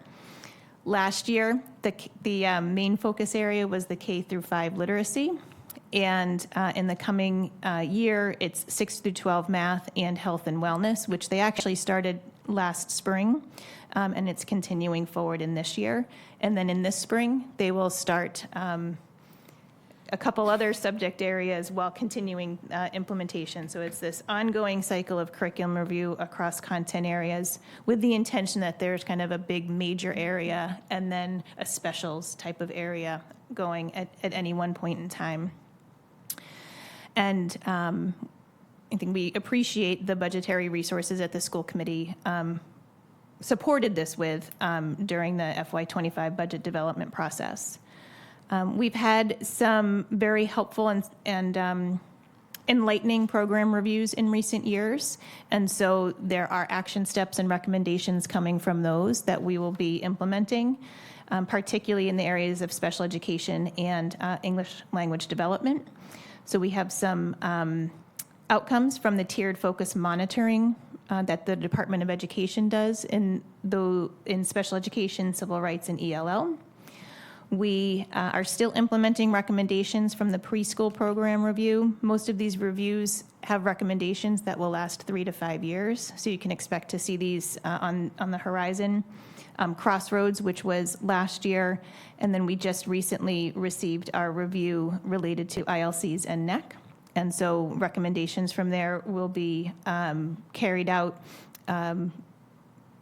starting with the special education directors, but then also fanning out while they also implement the new IEP, which I didn't put here, but that will be a big initiative this year for special education. We would like to explore the possibility of dual language as we have more and more multilingual learners, especially in our K-3 schools. We plan to conduct a needs assessment of dual language to see if that model will best support their development of skills. And there's some great research to support the effectiveness of this for both students whose primary language is English and students who may be learning English as a second language. And then the Department of Education, I promise more information on this to you. The Department of Education, in addition to doing the tiered focus monitoring, also does comprehensive district reviews and has selected Barnstable for a district review this year. The last Department of Education district review was in 2014, so it was about 10 years ago. And they'll be looking at things like leadership and governance, curriculum, they'll be looking at student support services, they'll be looking at facilities, and they'll be looking at finance. Human resources is the last one. So there's 6 standards and indicators, and they'll be looking for documentation and our practices. And I think there are many things that we've done in recent years to kind of put best practices in place, and then they will also provide us with some feedback towards improvement. School improvement plans must also align goals in this area as well. So these first 2 goals are the expectation is that they'll emerge with school improvement plan goals as well. And then the school improvement plans can have 3rd goals, maybe a 4th goal that are kind of very school specific. So when you see those in October and November, that's kind of the expectation that I've been setting.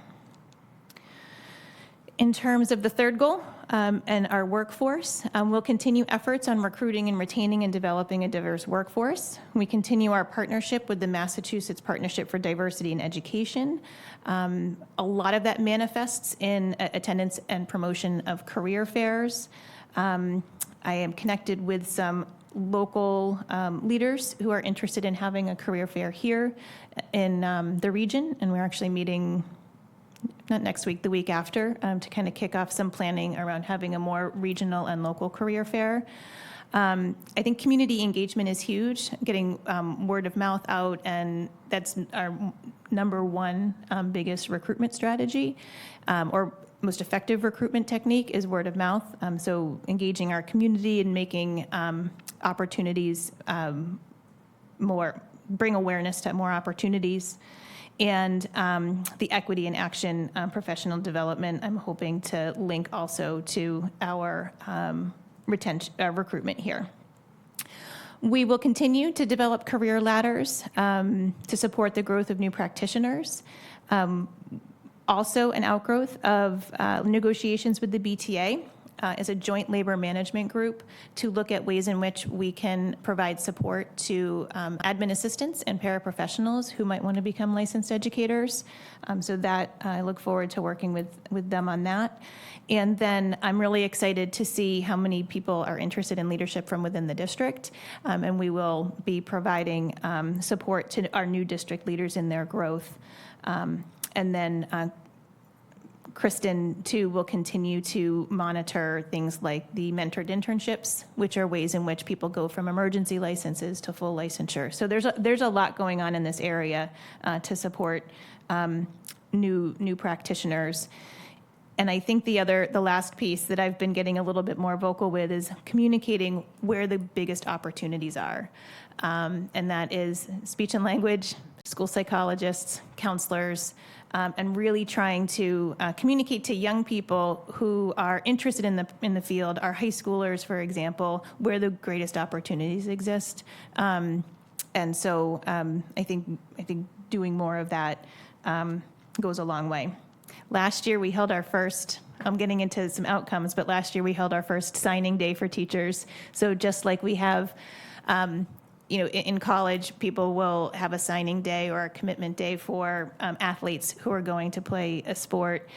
We had a signing day, commitment day as part of our teacher pathway program at the high school for those who are going on to education professions to really celebrate and elevate the respect there. And this is actually kind of a district goal coming out of the Youth Truth Survey and some of the things that we've heard from the BTA survey is really working to develop a stronger professional development plan and model across the district. It is a lot of work. So I think we're taking the right steps. This year, our PD is going to feel very different. It is not, sort of one thing here, one thing there, and back and forth. It's really sustained and supported professional development on our biggest initiatives and kind of what matters most.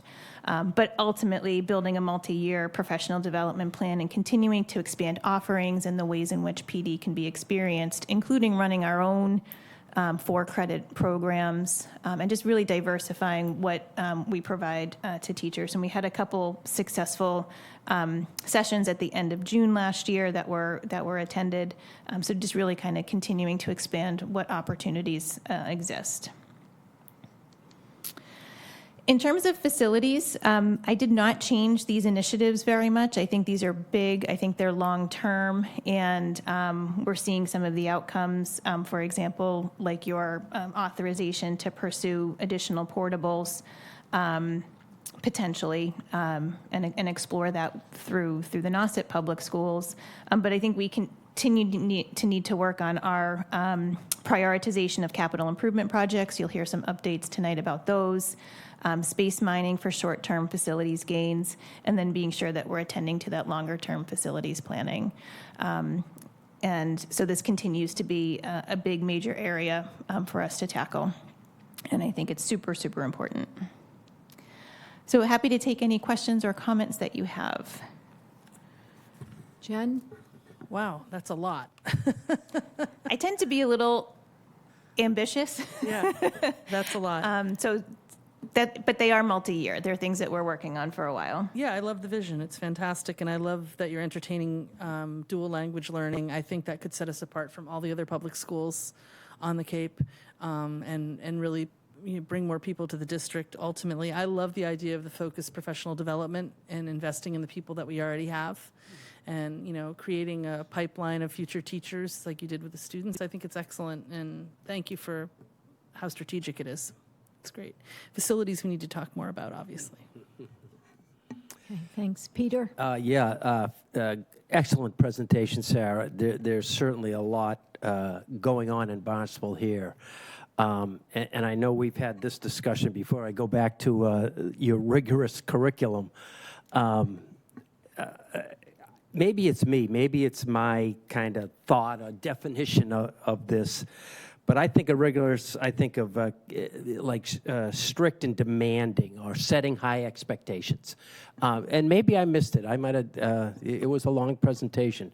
Can you just give me an example of rigorous from your strategic initiatives there? Yeah, I think we share the same definition, and I would point to high expectations.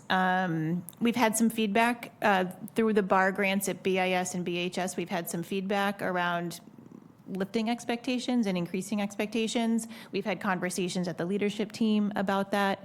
And so I think it is about having high expectations. It's also about having high support and helping students reach those high expectations. I think a lot will come about. I'll just give you an example from the GLEAM work in terms of what are the best practices related to implementing the CKLA curriculum.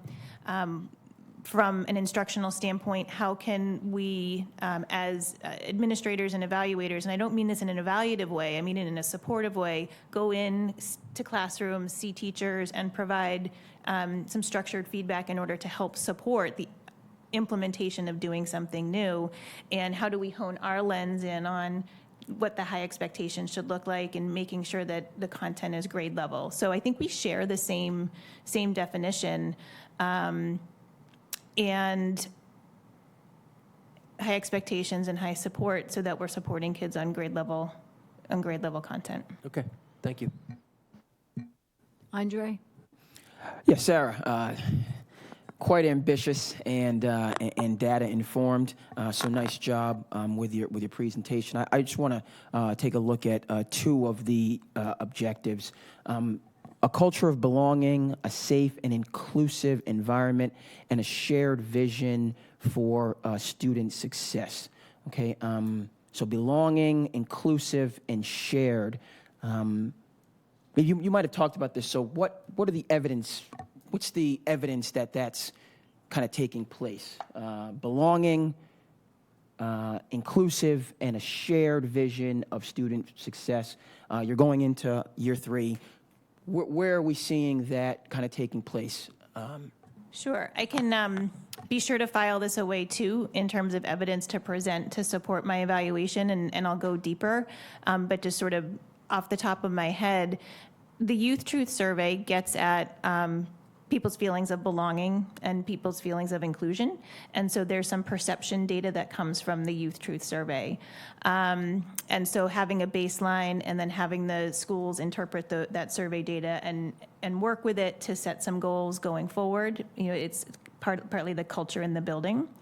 One thing that jumps out at me, I think we can look at various examples that come forward, and Elijah Longiel talked tonight about inclusion manifesting in the arts and having really an inclusive musical group and having the first one on Cape Cod. So that would be another outcome or another example of that inclusion. So there are two things just off the top of my head that I think speak to sort of that belonging and inclusion.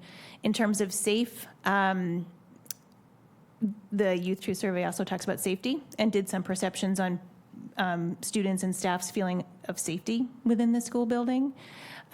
So that evidence I can be more concrete with as I present it for my evaluation. It is, I think, a lot of it's situated at the school level, but that would be something I would point to as well in terms of ways in which we're kind of measuring that.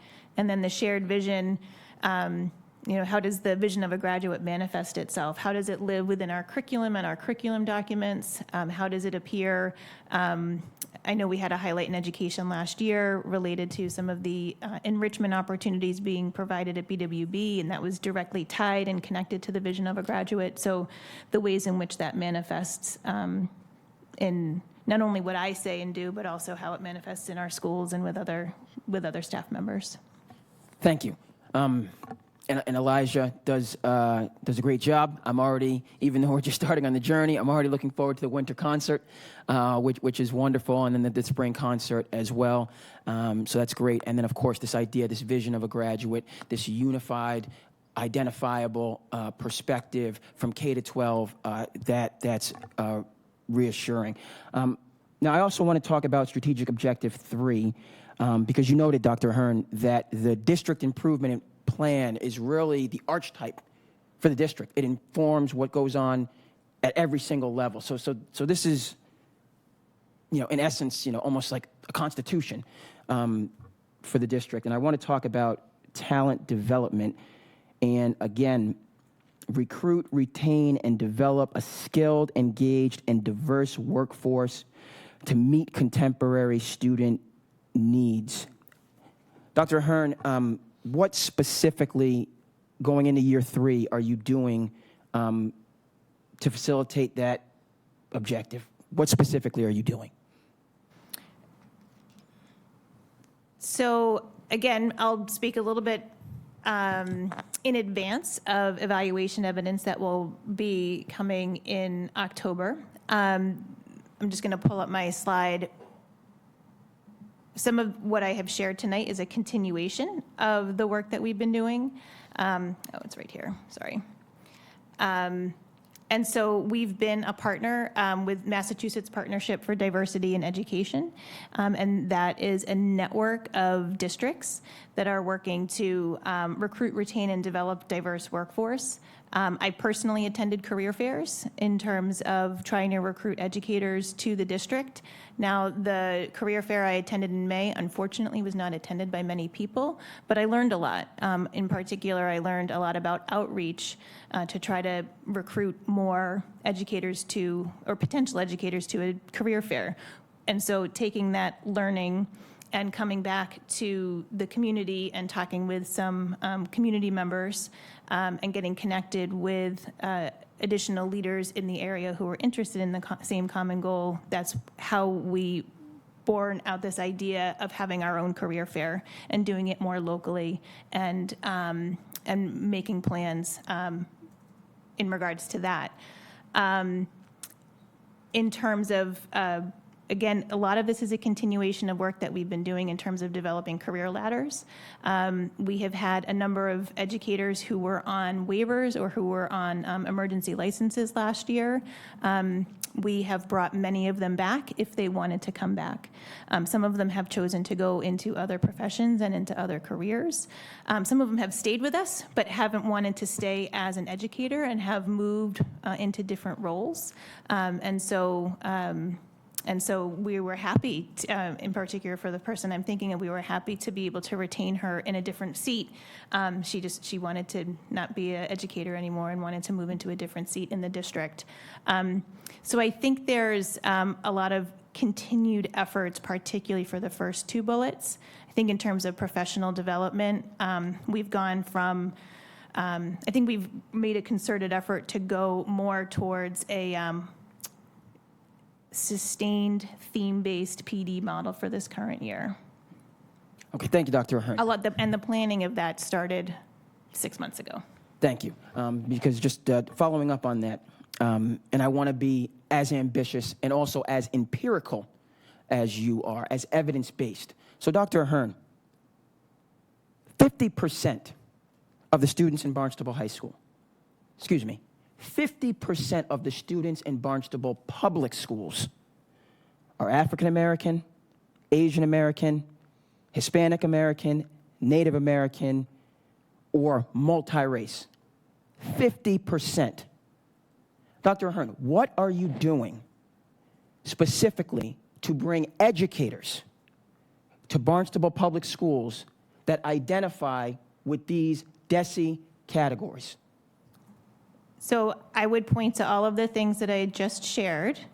And I do also think that this is a long-term goal, a long-term prospect. And one of the best things that we can do is work with our students in the current teaching pathways to encourage them to go into the field and to go into the profession.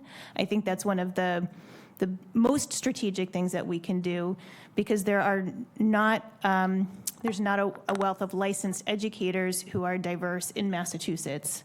And so from a long-term perspective, that's one of the big areas that I'm looking at is working within our own school community.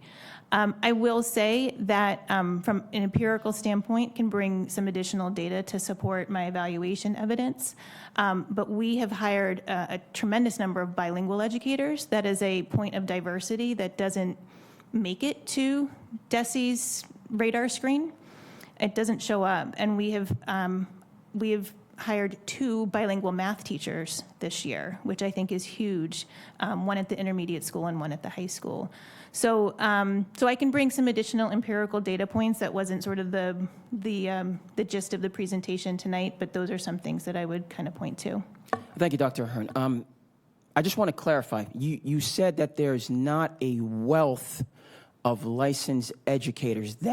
That's your view? And feel free to clarify, because, again, looking at the empirical evidence, 5% of the teachers, Dr. Ahern, in the Commonwealth are African American, meaning there's almost 8,000 African American educators in the Commonwealth today that are a part of this talent pool. You said there's not a number of, again, there's 22,000, Dr. Ahern, educators from the cultural backgrounds that I just listed in Massachusetts today.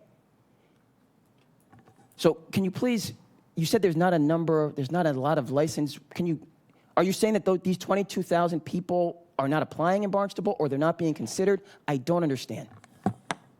I think it's really, I think that's one data point around many data points. I think geography and housing and the region matters. So I think it's layered. I think there's a lot going on, and I think it's a big conversation. And you asked what I'm doing. I meet regularly, as you know, with members of the community, and we talk about these matters. And I think one of the biggest recruitment efforts that we have is word of mouth. And so continuing to work with the community and recruit folks into the district is one of our most effective strategies. So again, you said that there was not a number of licensed... Point of order. I feel like this is the same question. I haven't got to ask my questions yet. I feel like you're trying to take over this whole discussion, and I feel like I haven't been able to ask my questions yet, and you're just asking the same question over and over and over.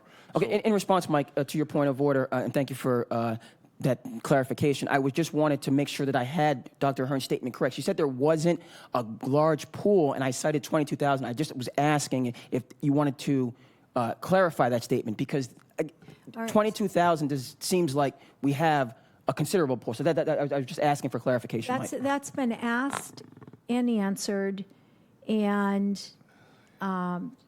we... Are these 22,000 already employed? Is that what you're saying? Are they on Cape Cod?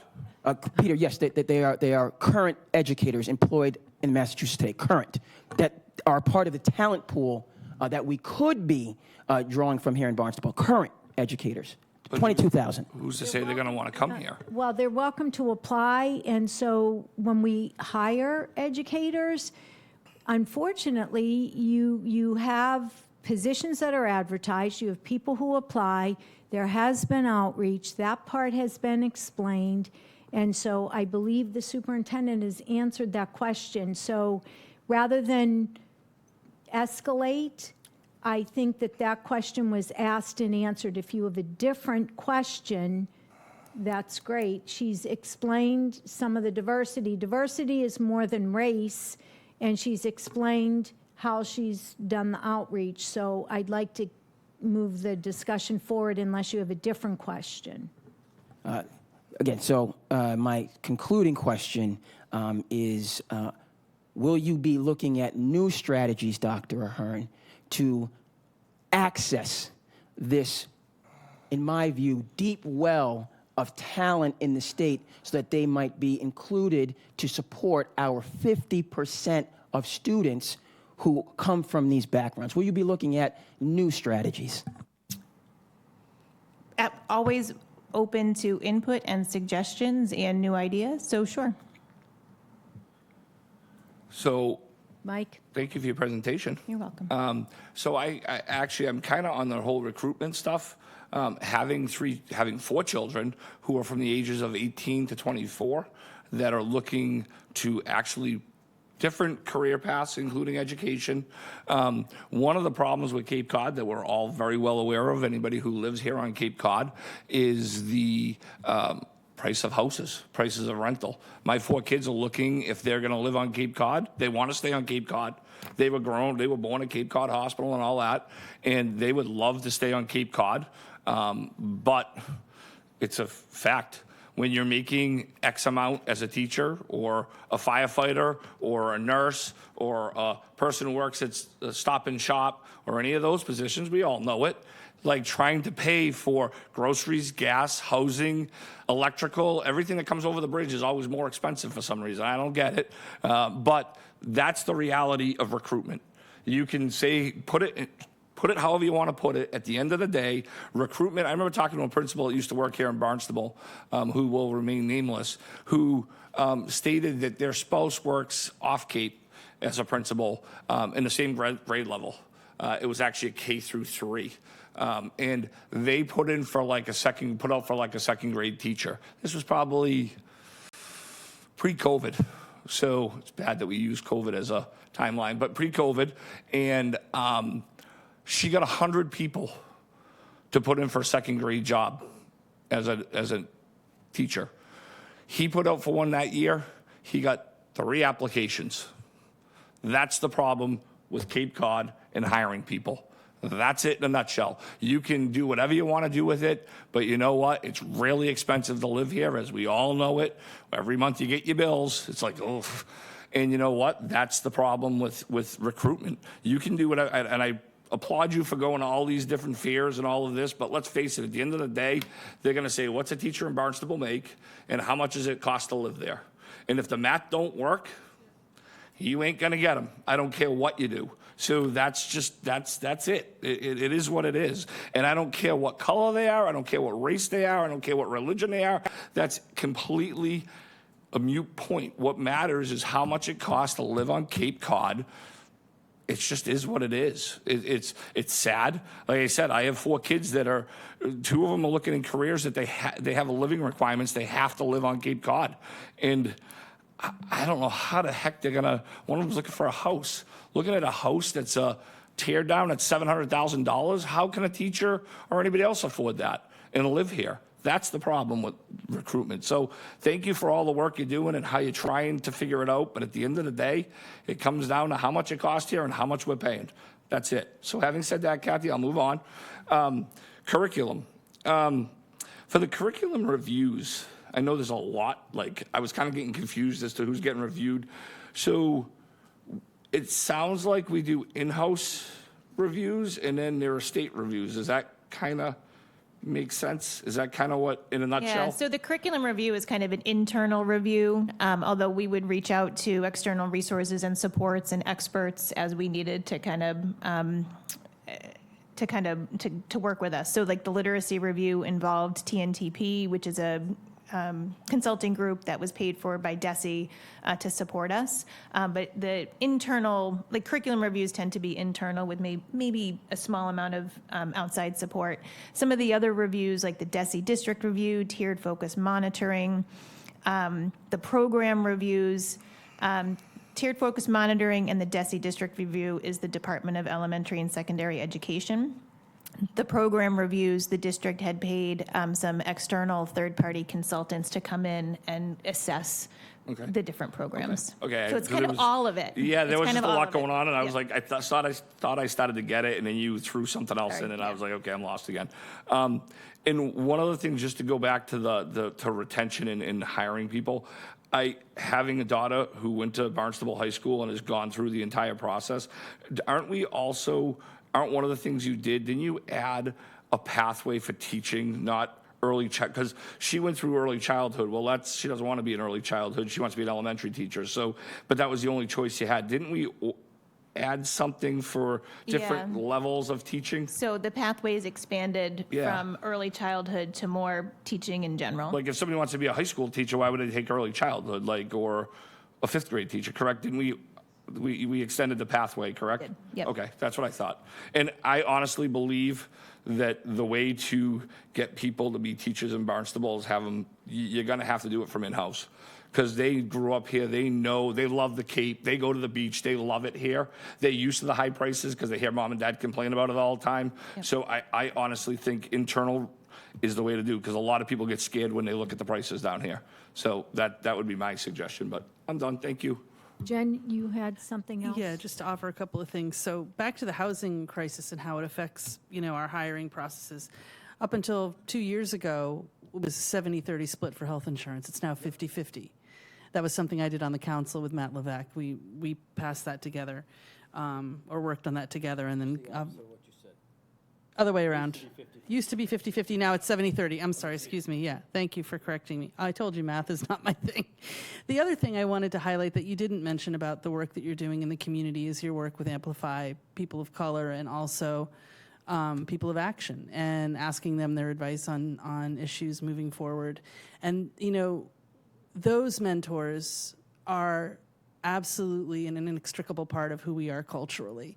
And they have the deep roots into the community. And, I truly hope that we can get a pipeline of teachers going from Barnstable High to come back, whether it's a $5,000 signing bonus or whatever it is.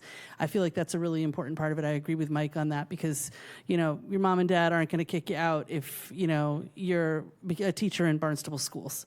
But it's really difficult right now. And I mean, we are absolutely hogtied with this housing crisis that we have. And there's just no way to really get around it and except go through it. And everybody's building and all this other stuff. And in 5 years, we'll have a lot of units, hopefully. And, we can move forward. But I think the intent is here to diversify. And I do see that in your plan. Thank you. Thank you. And I don't have much to add that hasn't already been said, but I do believe the state is helping us get these people educated, these young people educated, and the initiative that you mentioned at the last school committee meeting a couple weeks ago, that New Mass Educate is opening the door for a lot of people who would not be able to go off to college. And so as long as people can take advantage of these opportunities that are local, stay home, cut your costs to free, to start your education, do well. That's the other end of it. You don't just show up because you don't have any stake in the game, but there's a great opportunity for all levels of educators to get some additional PD, get some additional credentials, and the whole idea behind this state initiative is to help fill these positions that are lacking across the entire state and definitely in our area. So I hope that if people are out there, if we have people working for us already who do not yet have a bachelor's degree, that they certainly, HR is aware of it, the superintendent has been spreading the word, and there has been a huge influx. And so working with the local community and getting people on board can help bring our young people back to education. And I also think, trying to turn our schools around with this whole concept of respect, which I've heard a lot walking around town and walking in and out of the schools. Education used to be one of the primary areas that a lot of people wanted to go into, despite it not necessarily being lucrative. But there's such a disrespect at times for the profession, and it's not an easy job. It's a very difficult job, and it takes a lot of commitment, and it's a lifelong commitment to continue to be an educator. And I think the more we can encourage our students in our schools and our families to help everybody get toned down and back to a nice, respectful building, I think we'll start to see more young people going into education. I think, the tides have turned a bit, And 2 months off in the summer is not the lure that it used to be, because it definitely takes longer than 2 months to recuperate, and people are still working in the summer. This concept that a teacher doesn't work in the summer is such a farce, because they're all working. They don't come back on day one and hop to it. So I hope people out there will take advantage of the pathways, lots of different pathways, choose a career, take advantage of what your tax dollars are funding the state's initiative to become an educated population. So that's all. I think we're done on that. So 5.2, oh, pardon me? Oh, Move to approve. Yes. Move to approve the district improvement plan for the 2024-2025 school year as presented in tonight's materials. I'll second. Okay, having a motion made and seconded, all in favor? Aye. Motion carries unanimously. Item 5.2, discussion on cell phones in schools. This has my name attached to it, but what I'd like to do is to give, Pete's actually the one who asked us to put it on.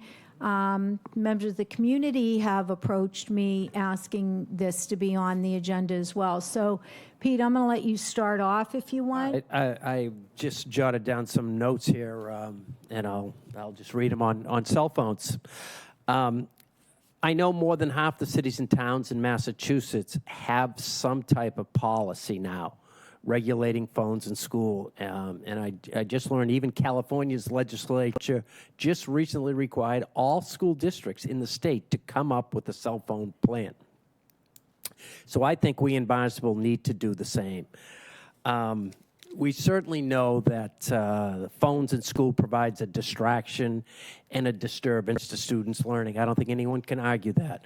We know our kids are exposed to harmful content, from violence to sexual content to bullying and harassment. Even dynamic lesson can't compete with cell phones, as we all know how addictive these devices are. So why would we ever consider allowing phones in school? So it's time, in my opinion, to come up with a policy, and there certainly are a variety of policies that schools around the state have developed. And I'll just give you 3 quick examples of cell phone policies that we could ponder. One plan is to simply ban phones in school. No use of cell phones.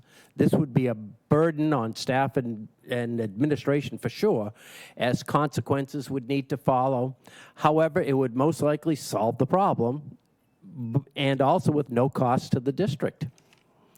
A second one would be, say the district pays for locking pouches for cell phones, which seemingly are successful from what I can gather, or to a lesser degree, phone caddies that hang somewhere in the classroom. But again, this must be strictly enforced, and all staff and administration would need to buy in. This type of policy could allow phones in the hallway, lunches, if that's the way the district would want to go. Maybe a third option, a variety of policies depending on the grade level. Like elementary schools have kids leave them in their book bags. Middle school kids leave their phones in the lockers. And for high school, maybe we purchase locking pouches. I'm sure there are many examples of policies we could consider regarding some type of policy to restrict or eliminate cell phone use in school, but I just think the time has come for us here in Barnstable to act on this. Anybody? Mike? So, don't we have a policy? You would know, Kathy, you're like the policy guru. Don't we have a policy saying that no phones in the K-3 level? I don't know about 4 or 5 building. I don't know about 6, 7. It doesn't seem to probably be a problem at those schools. It's usually a problem at the high school, and at the high school, I'm pretty sure we have a policy for the shoe caddies, correct? That because I know since I've been on the school It's optional as far as I know. Is it really? Because I know we've purchased shoe caddies twice for the high school, and I remember when I Could first be got wrong. on. Am I wrong? I don't know So it's a good time to maybe share what the policies are. what the policies are. They're not so much school committee policies, but they reside more in the school handbooks. And our youngest learners are not bringing phones or asked not to bring phones to school. I think some of the biggest areas where it starts to emerge is grade 6, 7 at BIS, and then certainly at the high school is probably where we see the most tension rising related to phones. But with the start of the school year, students met in their grade level. This is at the high school, met in their grade level.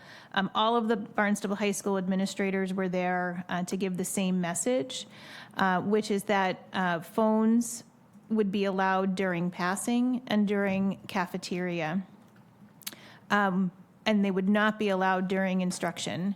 So a message basically around students, may have some business that you need to take care of. Some of the kiddos may work after school, for example, or need to connect.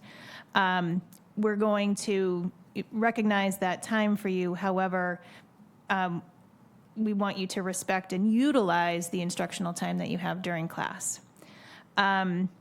There are caddies, there's some phone vaults, some of which are still being installed, and teachers are being encouraged to use those. So the students heard that message, the staff heard that message, and then there's a series of consequences for student violation.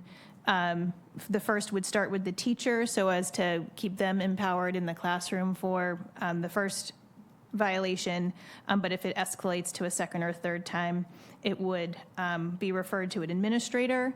And sometimes we've seen some real confrontations over phones, and so that then stops being about the phone, and that's more about being insubordinate. And so that would take on a new element of consequences. And the message has been shared with families as well. So that's what's been shared at Barnstable High School. At Barnstable Intermediate School, phones are to be away as well. And they have a similar sort of tiered consequence response. I think it does there are some issues that arise at BIS, but I think it manifests most distinctly at the high school. I know that Principal Canetta is really interested in paying attention to what's going on in some of the other districts.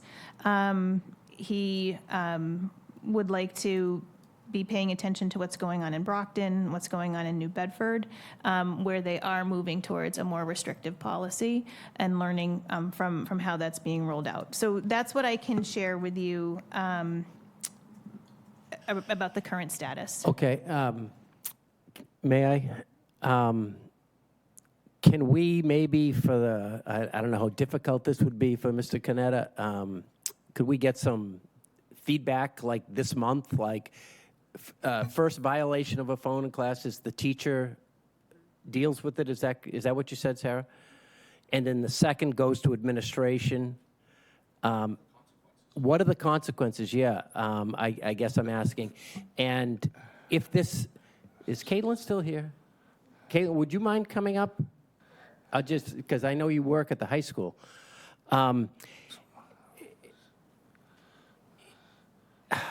So it almost sounds like, well, kind of two things. He's checking out Brockton and New Bedford for more restrictive policies, yet we have a policy in place.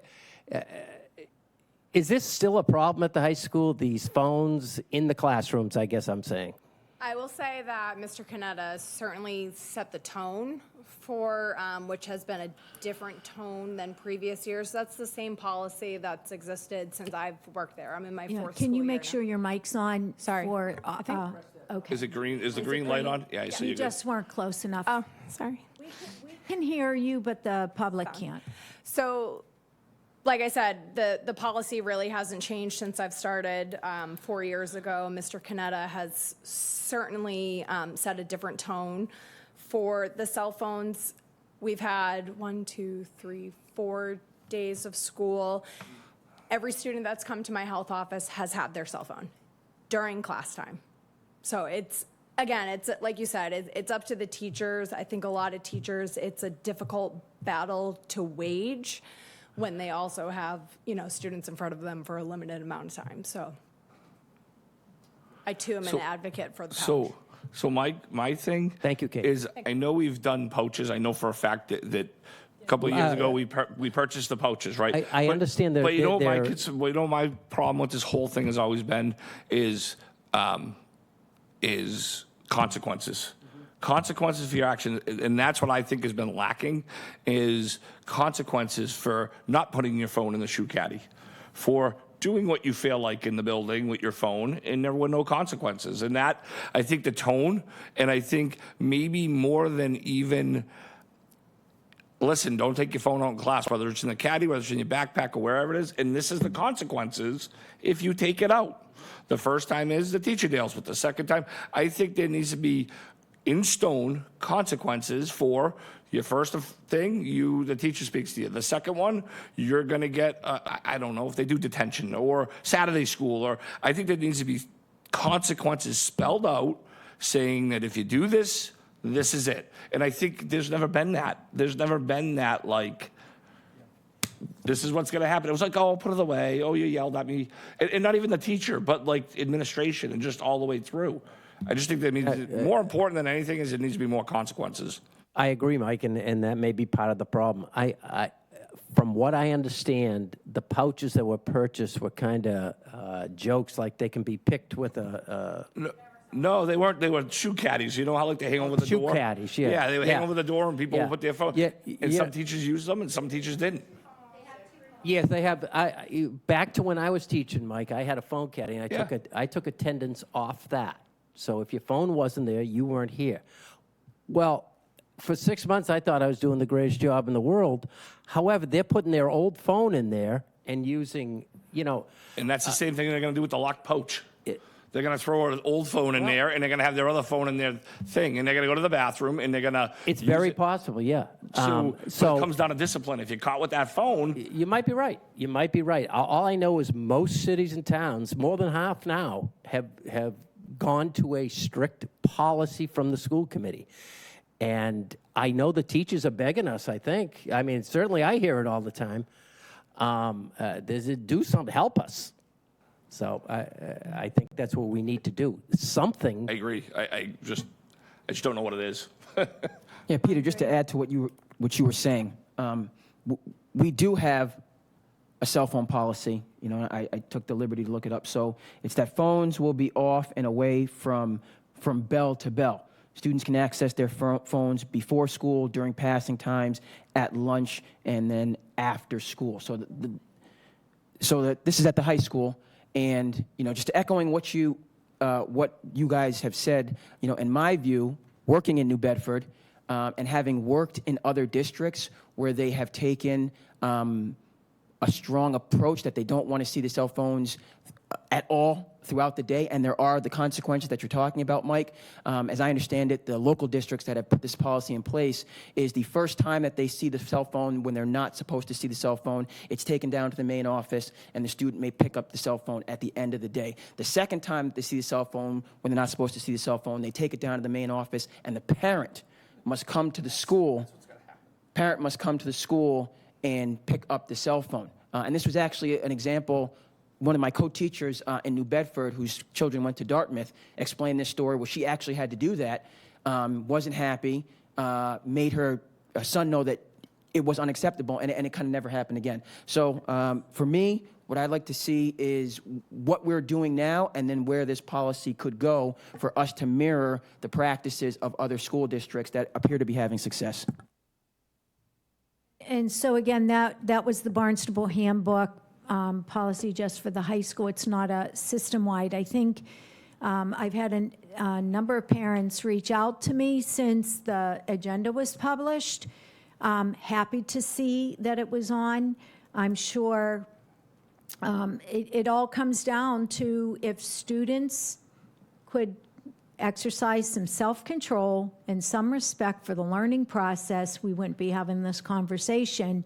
And so, unfortunately, the school-based policies with looser consequences haven't been working.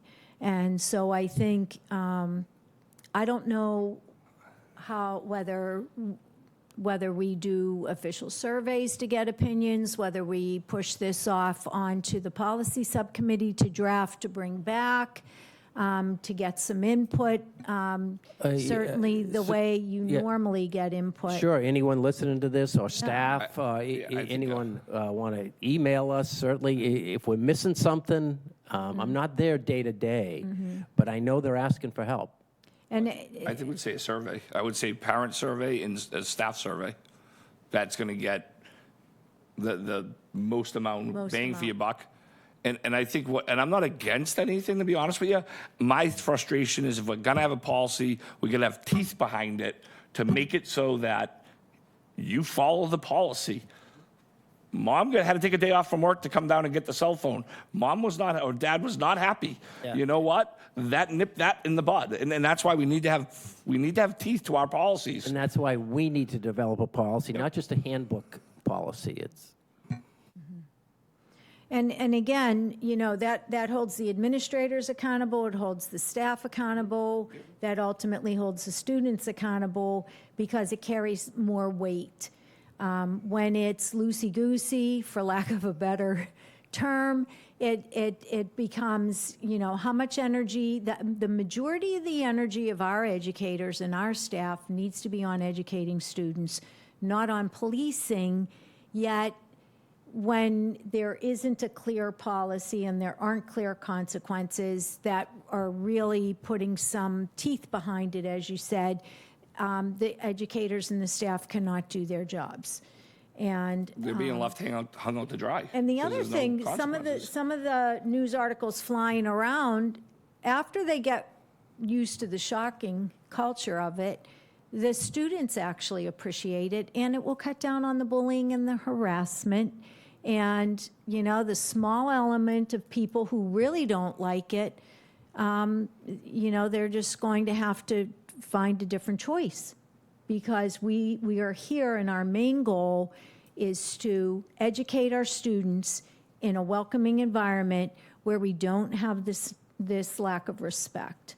And so I think, would it, you know, do you think you could put together some type, we have to come up with some type, you maybe not reinvent the wheel. I did speak with a couple school committee members from other districts, and one of them, I spoke with Sandwich, I spoke with Falmouth.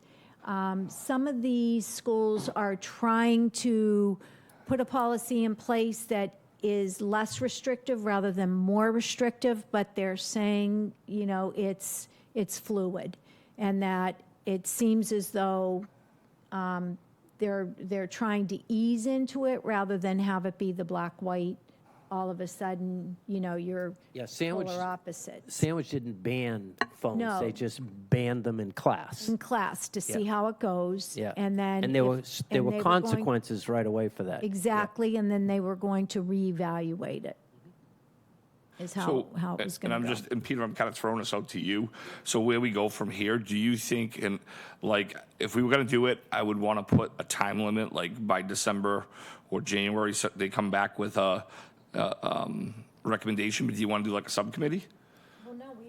The Have a policy committee. That's true. is So the you guys can policy just deal with committee. it. It's just how we- and- Right. Yeah, and just bring people in Do that we you want to bring survey in. people? Do we, you know? I would say that's- survey parents and survey staff. So as we do with most policies, it ends up in the subcommittee for the policy revision or creation. We've created policies, and we get appropriate input on every policy. Yeah. We don't sit there in a vacuum with our small group. We send every single policy, if it has an impact on health and wellness, if the nursing staff is looking at it, if it has to do with technology, the technology staff.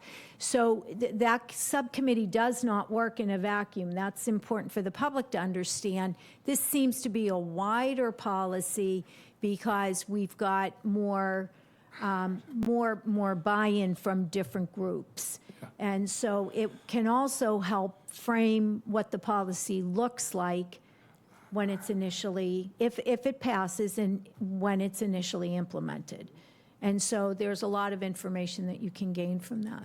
But as far as the timeline, however long it takes to get the survey, the policy subcommittee can certainly meet It brings things relatively quickly. We usually draft, send it out for feedback. In this case, I would expect that it would go not only to administrators, but maybe via the union for the educators to take a look at it, because they have a stake in the game too, and then bring it back to the subcommittee and get it out here. So.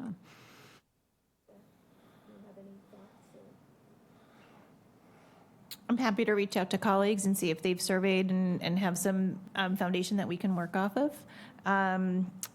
There has been a communication, Kristen was showing me what went out to staff related to what the consequences are and sort of the tier for different levels of infraction.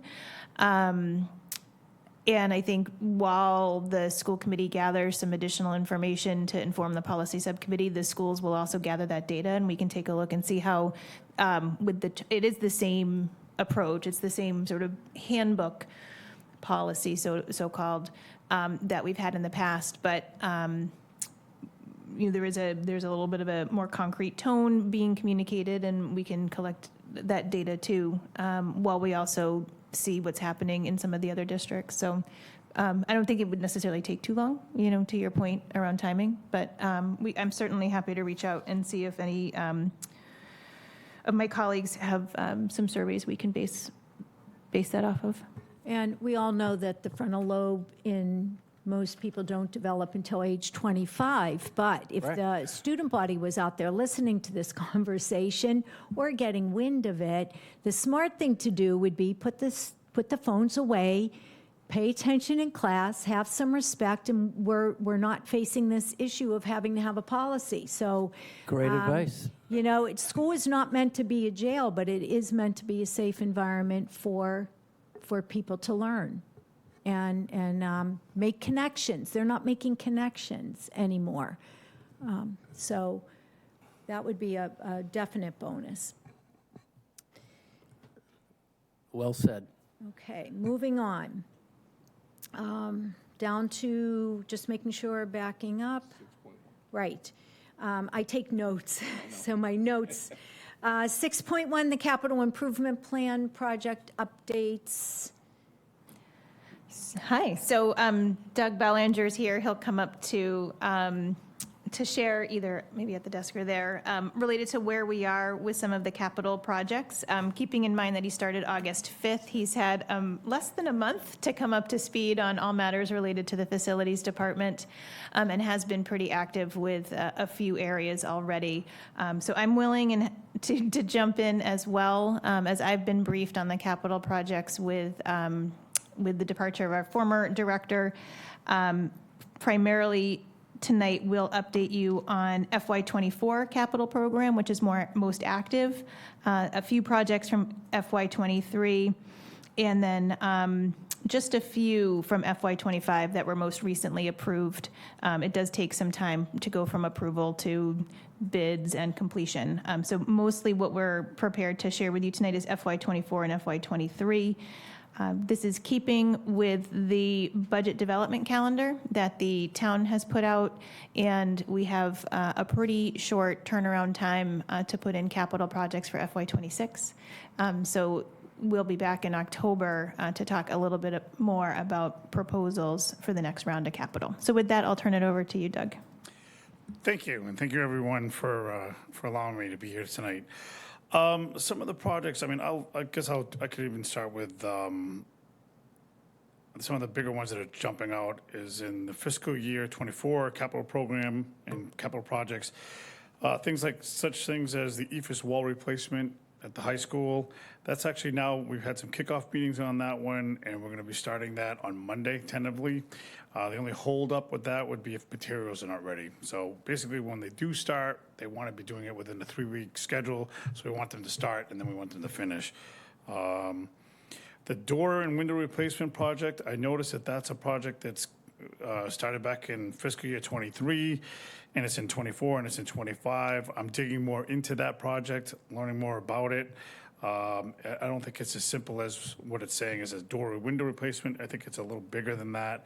I think it's the vestibule doors. So more to come on that one. And again, like Sarah shared, I'm just kind of getting my head wrapped around a lot of these, and I want to make sure that I'm following them to the degree that they were approved, what is involved in the CIPs, what they entail, and I want to make sure that we're adhering to those and we're following them.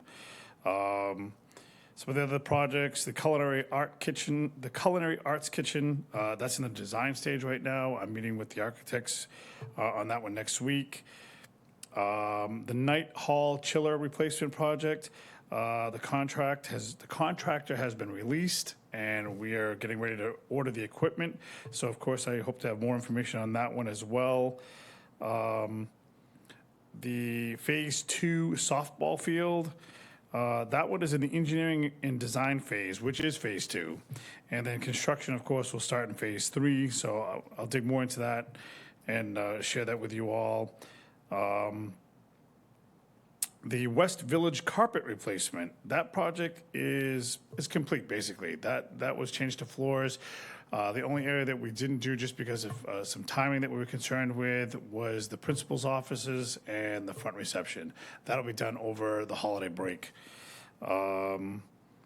The BPS light replacement project, I met with RISE about 2 weeks ago. We're working on a schedule on that one. That's also come to play at the high school as well to finish up the LED lighting in there. And then there's some sidewalk work that goes back from 24 into 23, and that is the drawings are complete from the engineer.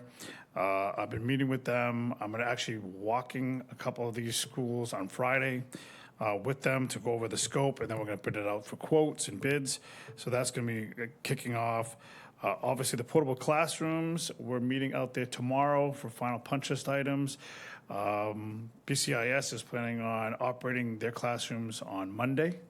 So things have been moving along on this one. And kudos and lots of gratitude and help go out to Greg Antman. He was really great on that project. Couple projects back in the 23 that I'm kind of going through is the generator replacement project. That is actually kicking off. We have a couple schools that we're starting with. The equipment is all here. Now I have to find spots where we're going to receive them and put them because some of the pads are not ready. But that project is definitely, I kind of arrived and that project was kind of underway. So we're just kind of finalizing that. I'm meeting with the engineers Friday morning and with the contractor, kind of going over a final scope and the final, make sure we're all on the same page on that one. The tennis courts, again, another project that I'm working on. I'm going to be meeting, I have another meeting on Friday as well to discuss that at the high school. And I'll jump down to some of the big projects that I'm jumping on in fiscal year 25 is the BCIS elevator installation. That's in the engineering stage. I'm just starting to wrap my head around that one and what it entails. The playground safety project, early stages, but we are working on that. The paging system upgrade, that's going to start at High West and the Cobb, but I'm also working with IT and working on a district-wide solution. The paging system is pretty much integrated across the whole district. It should be upgraded. We shouldn't be just doing one school and then come up with a different reason for the next school. So if we could do it district-wide, I'd like to start with the school this year and then come to you guys with a plan for next year and the year after to be continuing that same system. And then one of the other ones we talked about was the BU, Barnstable United Elementary School, the library carpet. That was approved in the fiscal year 25. I'm actually meeting with a couple of carpet guys tomorrow morning to get some pricing on that and quotes on that library carpet, and then some other carpets that are in that building. And then there's some other improvements that we're working on. Some of the bigger ones that we're working on is the rooftop ventilation and the HVAC equipment up on top of BIS. And I am also meeting with them on Friday to go over with the engineers, find out where we are with that project, and get it underway. Friday's very busy. Well, I would say tomorrow's pretty busy too. But yeah, it's been great. It's been a lot, but I'm glad to be here. Give me some, I'm hoping to have a lot more information for you guys next time we meet. I mean, there's a lot going on in here in these CIPs. I think one of the first things I said, even to Sarah and to my team, was that I don't want to lose momentum on these. We said that to the generator company. I mean, he was kind of frustrated that there was so much turnover, but I said, with Mike leaving and then Kevin leaving, but don't want to lose momentum. We want to keep these things going. We want to keep these CIPs forefront and moving along. So I'm going to, meet with everybody and keep it going. Did I miss anything? Any questions, Pete? Just briefly, Doug, your head must be spinning, but it seems like you're getting a grasp on these things. And thank you and welcome. Thank you. Thank you. Andre? Yeah, Doug, welcome. And, I appreciate the, forward-thinking, positive perspective in terms of these projects on the ground. Just wanted some clarification. The portables at BCIS and Hyannis West, are the portables at Hyannis West close to going online as well? No, they're actually online. She actually started using the rooms over there. There's still punch list items. These punch list items are things like a missing ceiling tile is crooked or cut wrong. There's some issues with the lawn and the grounds. It's all contractor-related issues. I think at one of the schools, the BCIS, we're missing some whiteboards. Those are being installed today and tomorrow, but they'll be ready for the classrooms come Monday. Lock sets, we're working on that, so things of that nature. But the schools, we did get our CFO occupancy permits for those portables, so yeah. So thanks for that clarification. Hyannis West online, BCIS going online to start next week. Correct. For those Correct. portables. Very good. Mike? Welcome. Thank you. That's about it. The only thing, could we, by any chance, and through Kathy, but could we set up like a walkthrough of those portables? Seems like those projects have been going on for about a long time, I'll say. Can we just get like a walkthrough? Absolutely. I'd like to kind of. Yep. We Get a can walkthrough. absolutely make that happen. I walked High West today, and it's exciting. It's exciting to see them. There's still things to do, and they're still moving in and trying to make things work, and some of the furniture is still outstanding, but kudos to our staff for flexibility. They're using them, and we can definitely arrange for a walkthrough. It seems like a long time coming. Well, and it just seems like there was a lot of frustration, a lot of stuff. So I just kind of, I personally would like to just go through them, just kind of peruse through them and see how they ended up. Thank you. Thank you very much. All right. Thank you, guys. Thanks, everyone. I just have one question. So I understand that when these bid process, first the improvement plan is approved, and then the bids go out and then things are set.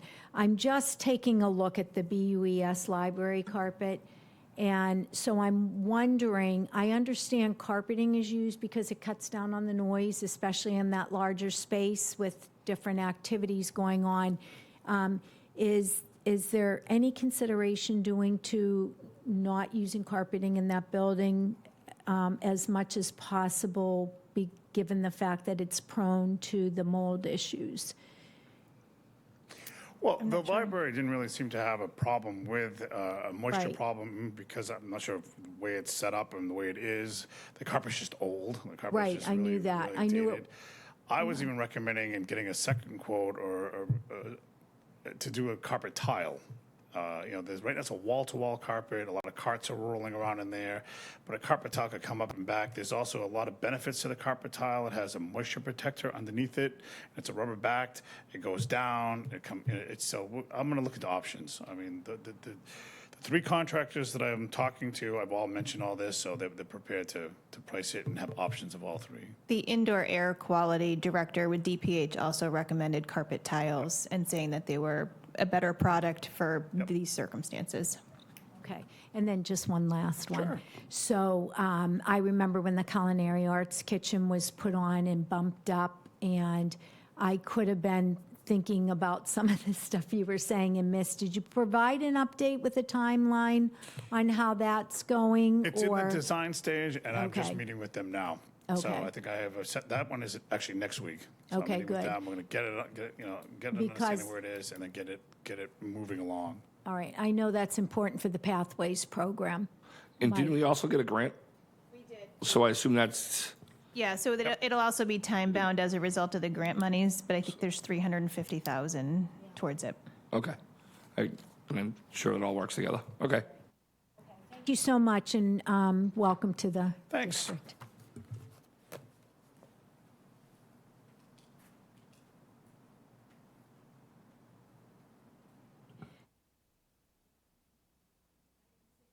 Item 6.2, increase in event management fee for rentals. So there's a memo in your packet. Sorry, it came a little bit late. But the rental coordinator notified us of kind of a discrepancy or a gap in between what an outside vendor would charge for event management. And we are looking to move more towards having that AV coordinator position. We restored that. That person would get overtime if they were to do an event after school. They might not always be available. So sometimes we would have to contract out with an outside vendor. And so in order to create kind of a balance between our expenses, we need to sort of remedy the discrepancy or remedy the gap because we're charging renters $45, but we are spending at least $75 for an event management specialist for events. So the request here is to amend the fee and ask you to approve a renter fee of $75 for the event manager. It has not been changed in 9 years. Okay. Any, Ready? Move to approve an increased event management fee for rentals as presented tonight. I'll second. having a motion made and seconded, all in favor? Aye. Motion carries unanimously. Item 6.3, accounts payable warrant number 10. Move to approve accounts payable warrant number 20, FY25 warrant number 10 in the amount of $390,712.94. I'll second. Discussion. So Kathy, we discussed at the last meeting that this is the time for financial questions. As they relate to the warrant, yes. As they relate to the warrant. Yes, so I had a question for the superintendent. This was posed at the last meeting. It's in relation to the legal fees that we currently have. And again, this is has been brought up, so you're kind of aware that I just had a question because you noted, and this was, I went back through the minutes, this was at the April 3rd meeting when we approved the budget. You gave the school committee a figure of $240 an hour for our school attorneys. That's correct? I don't have the bid in front of me, but that sounds right, 240 or 245, something in that range. Okay. Again, I bring that up because I am, again, being focused on the taxpayer dollars and especially our legal fees in relation to, things that we deal with. And I'm of the opinion that we can handle some of these things in-house rather than having to subcontract these legal fees. Dr. Ahern, in the February 24th warrant, there was a legal cost of over $5,000 on the February 24th warrant. And, I'm looking at this and I said, if that's for 10 hours, that would be about $500 an hour. The firm that we utilize is a Boston-based firm, and just kind of looking at the data, I know that that's kind of in the range of what Boston-based firms charge. And so, again, how much are we being charged in real time? Because again, Sure. So for FY24, the legal expenses for the district were $220,000, which is approximately $18,000 a month. That includes in-house counsel and when we needed to contract with counsel outside of the district because of their areas of specialty, whether it's labor relations or student services or contracts. So last year it was $220,000 or about $18,000 a month. In FY25, our expenses for legal fees have been $8,000 roughly. So you as a committee made a decision to bring on some new legal partners. The Boston-based firm is no longer being used by the district.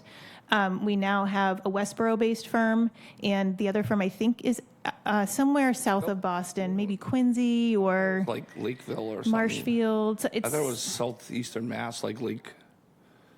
So somebody in the southeast of the state, Marshfield maybe. Yeah. So those are the two firms that we use for various reasons, because no one firm does everything from the bids that you, as a committee, looked at. You had a subcommittee look at them.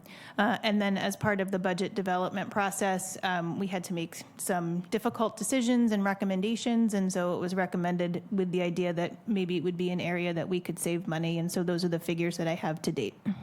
Okay, thank you again, because we had the figure of $240 per hour from these firms, and I'm going to be watching that. Hopefully, our legal fees were not being billed. Because $240 is a little bit lower than the state average, which is about $290. And again, when you start talking about Boston-based firms, you're talking between $400 and $500. So I just want to have transparency and clarity regarding these legal fees. And so far, it's working, right? So saving those numbers, taxpayers money? it does seem to be working. There's things that are unexpected. We don't want to leave the district vulnerable as well. We want to also make sure that you're legally protected in the ways that you need to be. But it does seem, and it is something that I monitor very carefully, and nobody is contacting the attorneys without going through me first. There is sometimes a necessity for a principal or the directors of special education to reach out, but it's all approved ahead of time.